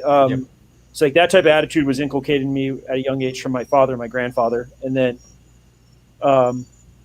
I got, I was arguing with kids all through high school because I was always giving teachers a hard time, and especially if they're wrong about something. I can see that.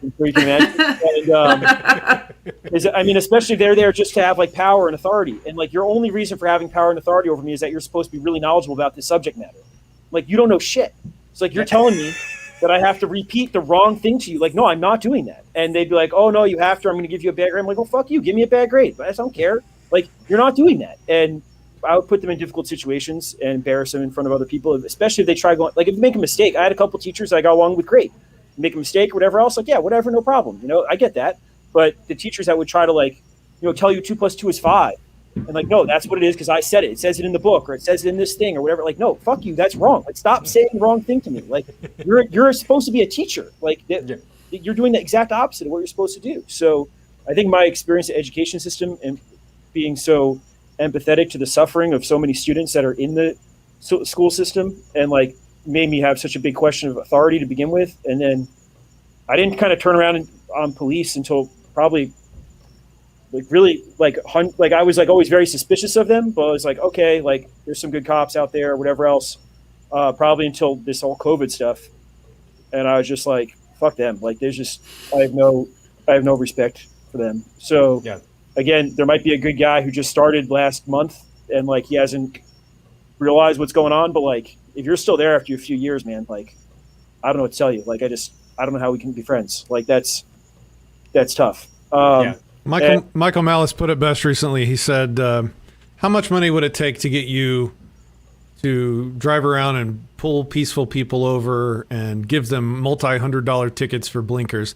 How much money would it take for me to pay you to go and put somebody in a cage for keeping their business open to pay their bills without masks? How much money would that take? For me, none. You can go fuck yourself. No amount of money is going to make me do that. These assholes do it daily. Yeah. They're not good people. No. I remember having this argument on Facebook like 10 years ago or something with meter maids. This exact type of thing. Like someone was paying someone else's meter. This is in New Jersey someplace. It was on a Facebook debate type thing. And someone was like, yeah, well, what are they the cop gave someone a ticket for feeding someone else's meter. And I was like, what? Yeah, this person is a terrible person. And someone's like, oh, well, that's their job. Like, that's what they get paid to do. And I'm like, that makes it worse. It's worse if you get paid to do bad things. Like, if you just do bad things selfishly, I can understand that. Like, I wanted your stuff and I took it and now I'm going to enjoy it. Like, I can get that. It's unjust, but like, I certainly understand where that comes from. But, like, you're going to pay me so I can steal someone else's shit for I don't get to enjoy it. Like, just to steal it for no reason. Like, it just goes into the government coffers. Like, that's a great point. Like, what's worse? Stealing one thing one day, one time, or going and interviewing for a position to steal something every day, like as your job? Like, which one's worse? You're not a bandit that gets to steal it and use it maybe for good. You're giving it to the state, like the worst possible institution to give the money to. It's absolutely preposterous. Yeah. So, I mean, I think that those type of like, you hear the rhetoric of police or whatever when you're a kid and you're like, yeah, that sounds reasonable and whatever else. And just like the more you see what it actually is, like to your point about the drive around and stuff, you're just like, what the hell is this? Right. Dan had that great thing with Blue Star Union where he asked that guy, he's like, what do you feel when you see a cop, whatever? He's like, proud. And he's like, hold on, let me finish. And he's like, when you see a cop pull up behind you, when you're driving, it's late at night on the road. And he's like, like panic or fear. I forget what the word he said. And Dan, like, interesting. So not proud. And he's like, well, yeah, but like, because I'm worried that like maybe I did something wrong. I'm like, oh gosh, man, like, what happened to your balls? Like that. Yeah. You have to now, like, it's reasonable to feel panic in that situation, but him verbalizing that, he had to go back like in a like abusive parent type thing and be like, no, I must have done something wrong, and that's why I'm worried because maybe I did something wrong and I didn't realize it. Like, what the amount of abuse people have undergone by the state? It's so obvious. If somebody literally offered me $2 billion right now to start taking that job and doing that every day, I would turn it down with a middle finger. Like, it would it would be an easy choice. They do it, 60 grand a year. Right. Yeah. Like, you can't tell me these are good people. I got to tell you, the Frankie will back me up. The police up here in New Jersey, they make you're in New Jersey? Way more than $60,000 a year. What are you doing in New Jersey? That's a very good question.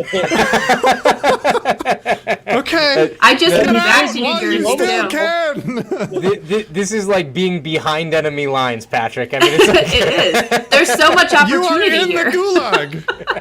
Literally. We're in solitary confinement in the gulag. Like, we're not in the pen, right? Like, it's a tough time. Frankie will tell you, they make damn good money up here. Yes. Police up here can make $150 a year, right? Yeah. And they do it doing the same exact things. And actually, I was having a conversation with Dan, who David referenced earlier before we went live, and we were talking about the dynamics between policing in Texas versus policing in New Jersey. And there's definitely still some differences. It doesn't mean that they're not still like extorting money and things like that. But there definitely seems to be like a cultural dynamic that's different. But the one thing I wanted to ask you was, a lot of Texans hold that, like, you know, that they're very pro-military, very pro-police.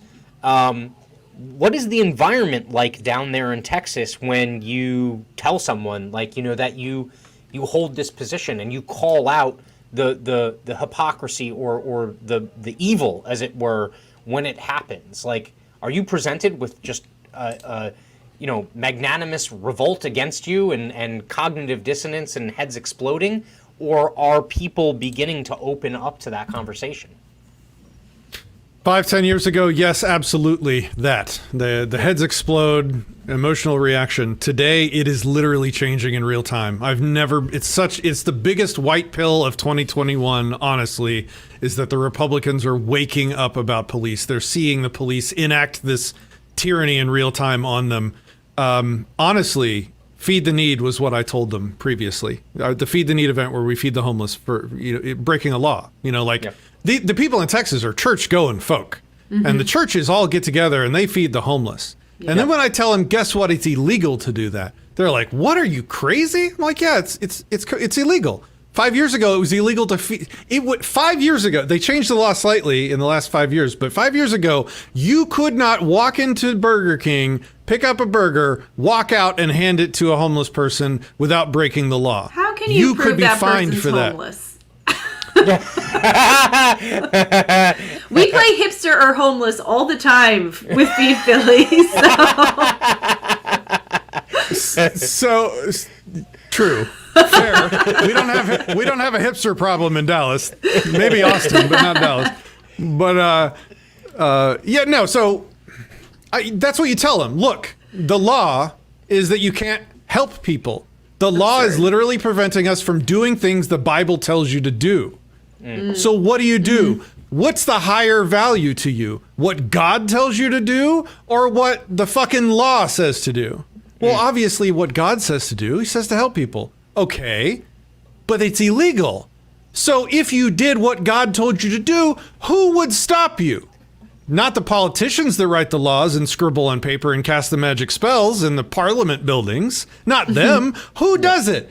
The Blue Line Gang stops you. They do it with force and guns, and if you resist them, they murder you for doing what God told you to do. Are you sure they're the good guys? What's the Second Amendment for?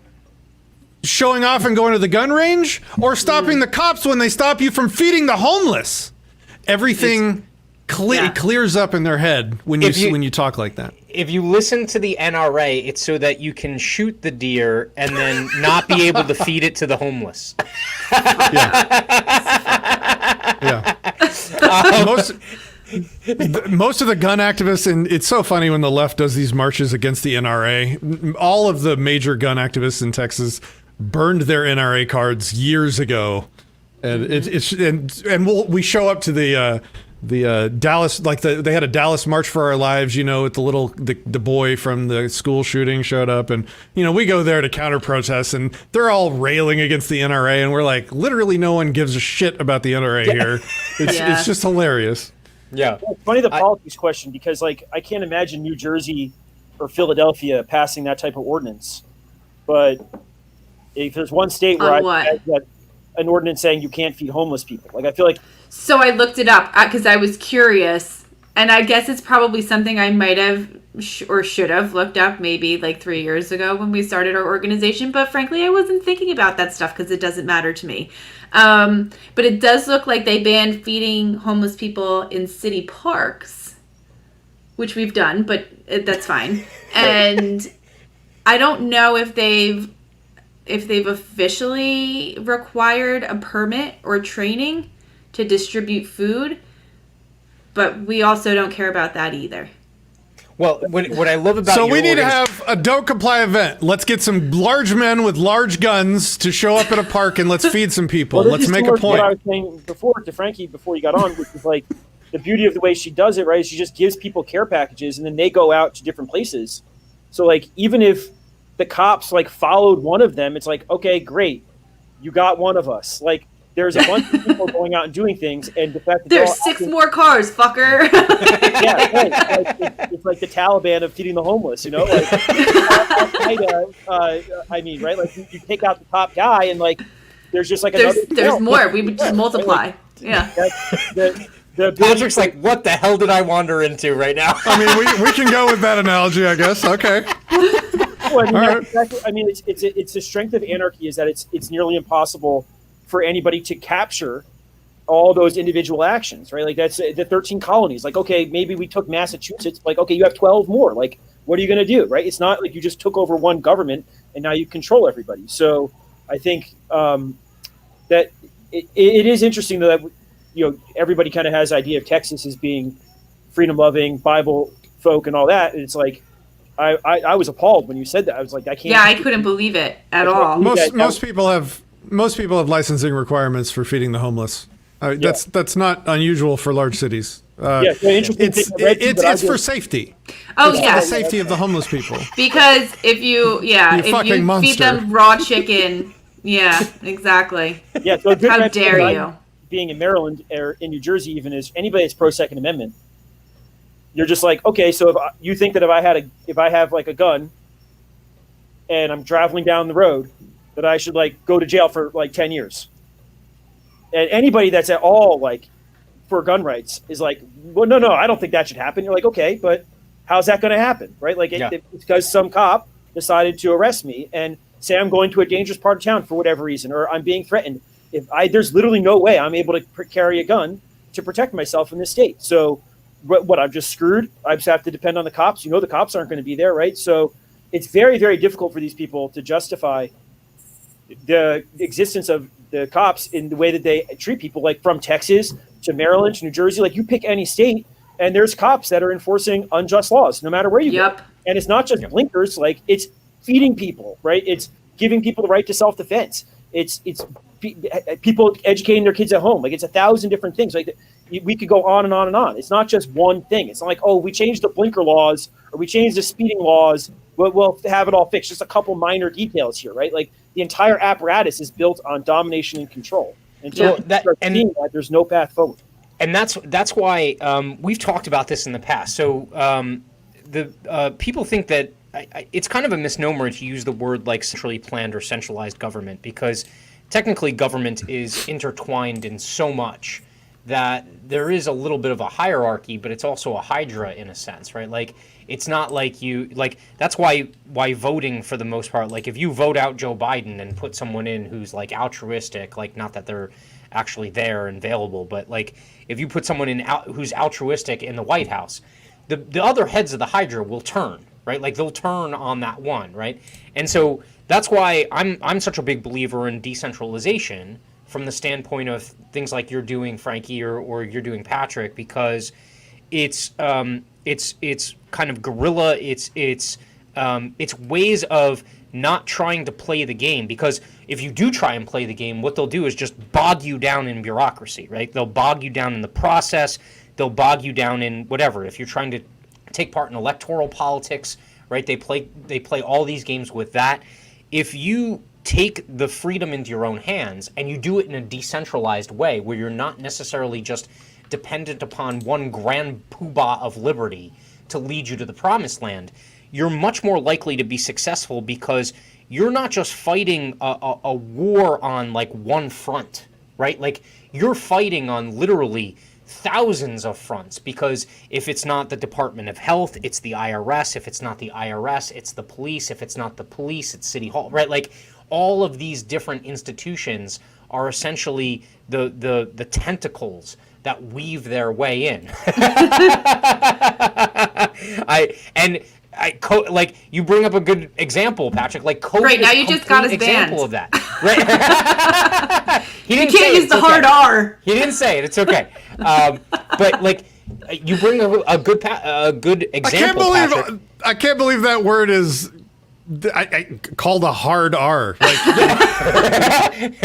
well, there used to be a hard R before that, and that was a completely different word. A different one, yes.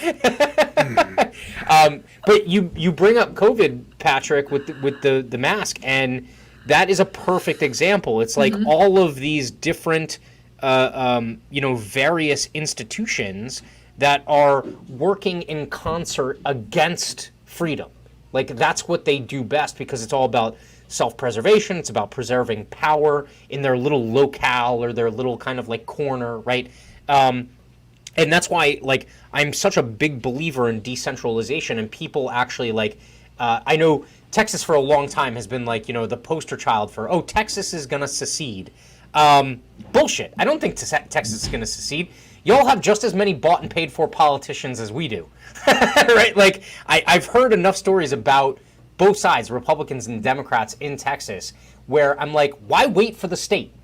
Why not just secede yourself, right? Like personal secession is something that makes so much more sense to me. Am I off base on that, or do you think Texas will rise again and be the independent country that it wants to be? I thought Texas is like more purple now. No, don't believe the rumors. The polls on average moved by about 1.5% the last 4 years. Because you got a lot of New Jerseyans living there now, so. Yeah, you gotta watch out for that. And Californians, but they were not really able to move the polls that much. There's such a wide Republican margin on all of the elections here that there's many years to go. We would need a lot more. Yeah, their whole hope imports. is that Hispanics were going to come in, and like Hispanic Texans are Republican more than they are Democrat. Like they get enculturated, and like we like it here. Like, why would we want to bring back the socialism and bullshit we left? I don't know, man. I'm not confident at all that there won't be there is already a secessionist movement here, and it is already growing.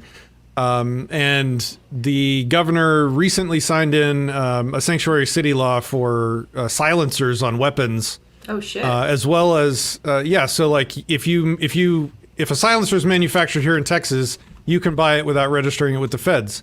And he also signed a bill into law that says no Texas licensed law enforcer is allowed to assist the feds in any gun-related anything. Huh. And if one of them allows themselves to be deputized by the feds, not only are they fired, not only do they lose their Texas law enforcement license, but there's like a $20,000 fine or something for them if they do it. Wow. So like there's some political lines that are starting to get drawn where Texas is the faster the left moves and the more authoritarian the left gets at controlling us, the quicker we're going to move towards secession. And I say we, The quicker Texans will move towards secession. Do I think it will happen? I think maybe. The left is going nuts, man. Texas. The left is going nuts, and the Republicans here are not having it anymore. They're kind of done, man. They're kind of done. Yeah. They're building their own state border wall as we speak. Like they're doing the build the fucking wall shit. Like they're done. They're not waiting for the feds anymore. Yeah. Texas is paying for it. Wow. That's Wow. interesting because that's something I haven't heard about in terms of them actually taking it on themselves as a state to actually do that. Yeah. Well, until the feds come in and say you can't. Oh, they already didn't care. I think there's lawsuits pending. Yeah. Yeah. I mean, Arizona's like, oh, we're going to try to enforce some immigration law, and they're just like, yeah, no, you're not allowed to. Like, what type of nonsense is this? Don't underestimate the home of the Alamo. There are some people here that I trust don't F Texas around. being able to get through that far more than I trust Phoenix, Arizona. Yeah, I mean, that is interesting. Like a lot of people also point to Arizona as being one of those places where what's the sheriff that's out there or whatever that runs the one prison, and he's got all the extremist quotes out there about immigration. Arpaio. Yeah. Arpaio. But truthfully, the state is not with him. You know, like the outer reaches of Arizona are with him, but you know, Phoenix and Flagstaff and Scottsdale, they're not. You know, they're not of the same ilk as that guy. You know, the one thing I would watch out for. When I was there. What was that? There seem to be like tons of transplants. Like when I visited Phoenix, like not that long, maybe 8 years ago or something like that. I'm not an expert or something, but just like a lot of the people I met were like, I'm from New Jersey, or I'm from Michigan, I'm from wherever. Like, it seems like a lot of the Phoenix people were not like Phoenix people, you know, like whereas you go to Philly, you'll meet a ton of people that are Philly people, you know, like it was. Right. I got you. I see what you're saying. So let me ask you a question, Patrick. Are they also simultaneously trying to build a wall around Austin? Because that seems like the socialist center of Texas, isn't it? It is. If Houston is the taint of Texas, Austin is the asshole. Like I'm learning so many things tonight. This is just fantastic. Austin is the asshole of Texas. You heard it here first. I definitely think you can play hipster or homeless in Austin. I know that much. Yes. Yep. No, it's bad. Yeah. No. To answer your earlier question about secession, I did a. It was crowdsourced, really. I mean, I drafted it and edited it, but a lot of people assisted. The Declaration of Individual Independence. Have you heard about that? Nope. Tell me all about it. If you go to notgovernor.com, there's a link at the top to the Declaration of Individual Independence. It was taking the language of the Declaration of Independence and couching it in terms of the individual instead of the collective we, and really taking it seriously as a document. That there you go, the top blue button. There you go. I think it's a Google Doc. It's been translated into multiple languages now. I think it blew up in France for a little while, actually. But so it takes it seriously as a format, because one of the arguments you're going to get from Republicans is that, the Declaration of Independence rightfully declared our independence from Great Britain. They withdrew their consent to be governed by Great Britain. They listed their grievances. They listed the ways in which those grievances were ignored, and in which tyranny was exacted upon them non-consensually, with no representation in the government. And they said, well, by our sacred honor, by our right and our sacred honor, we declare independence. And so I took that format and couched and rewrote all of the language to be that of the individual. And I took the whole format seriously. I listed all the grievances, and there's a couple pages of grievances that list everything that we are aware of, the tyrannies that we live in. And I would suggest reading it.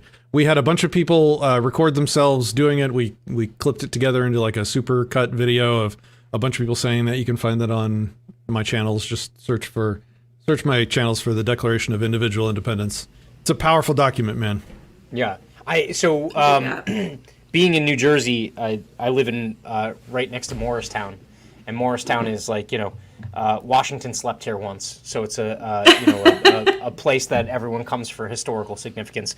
And so every year in the town square, they read the Declaration of Independence on July 4th.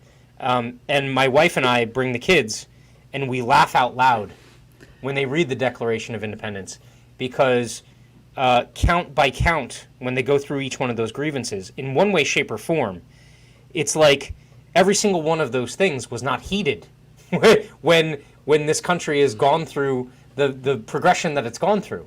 And you're like, you are like the idiocy of the people sitting around you, like and like after each one they'll like yell huzzah, and you're like, you're a moron. Like they're saying things that they're literally subjected to in the present day as if they've been freed from them, and you're like, are you like it's like the tyranny is okay as long as it's the tyranny that we created, right? Like that is essentially the message that gets taken home.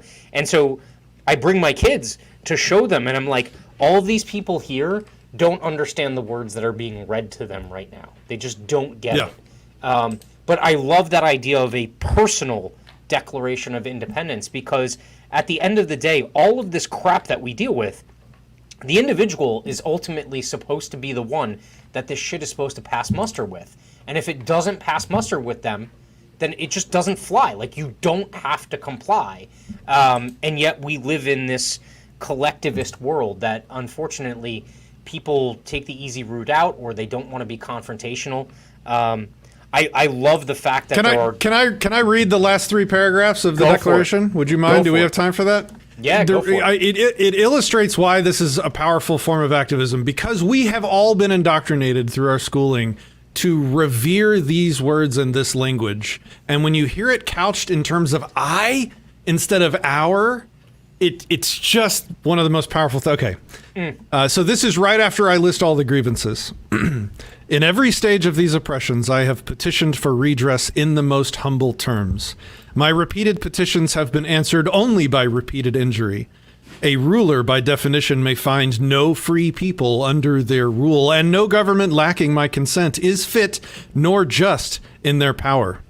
Nor have I been wanting in attentions to those that still support this government. I have informed them that their control violates my consent. I have warned them that their legislature bears no rightful jurisdiction over me. I have reminded them of the nature of my freedom and right to exist without violent controls being placed upon me. I have appealed to their sense of justice and magnanimity, and I have begged them to exempt me from their usurpations without demanding that they disband their own way of conducting themselves, which constantly interfere in my connections and associations.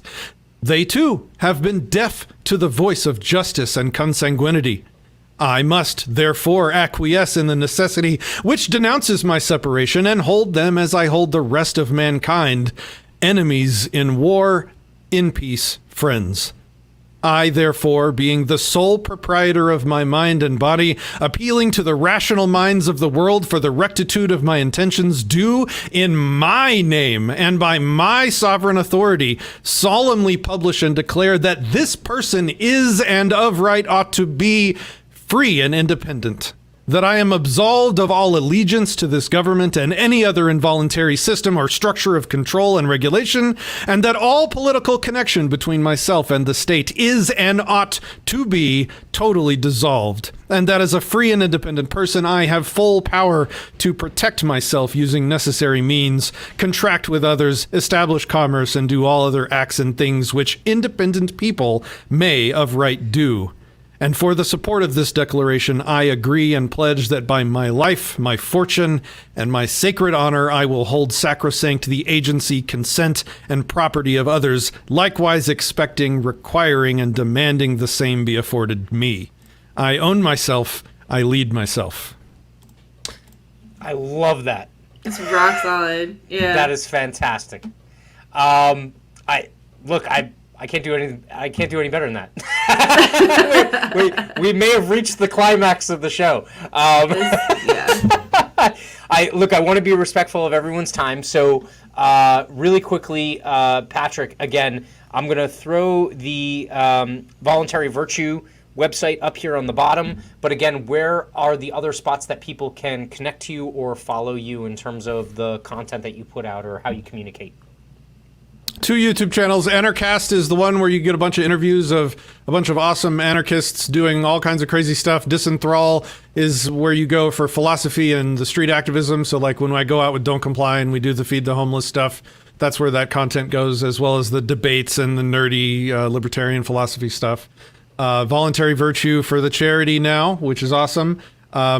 Universal Faith Bible Church, if you would like to join our fervent congregation in following the Lord Jesus Christ. And for documentation, to get you a little more freedom when needed. If you want to disenthrall me for links to all of everything that we do. So, yep. Awesome. And then really quickly, Frankie, again, feedphilly.org. And where else can people find your content or information about Pheed Philly? Again, Instagram is our big one, Facebook and Twitter. It's all Pheed Philly with a PH for feed. Awesome. David, any final comments? No, man, I think that was a good way to finish. Yeah. That was solid. Look, I want to say thank you to both of you. First of all, last of all, Patrick, you have a fantastic radio voice. So, dude, you read that like without a stutter. It was just clear and driven. Like, well done. The only thing you needed was a white horsehair wig. Lovely. Another one of the things I do is audiobooks. I've done Larkin Rose's Dangerous Superstition. That's on Amazon's Audible. I've done Jeff Berwick's new book I did. That was the first time I saw you, by the way, was Larkin Rose versus Joshua Smith. That was the first time I saw one of your casts. Larkin is a great guy. Yep. Mm-hmm. Yep. So if anyone's writing a book, hit up Patrick and make sure that he does the audio. Look, I want to thank everyone. I appreciate it. We will be back next Monday night, 7 p.m. Eastern, for another episode of Ungovernable. Have a good evening. Thanks, Matt. Thanks, Good Dave. name.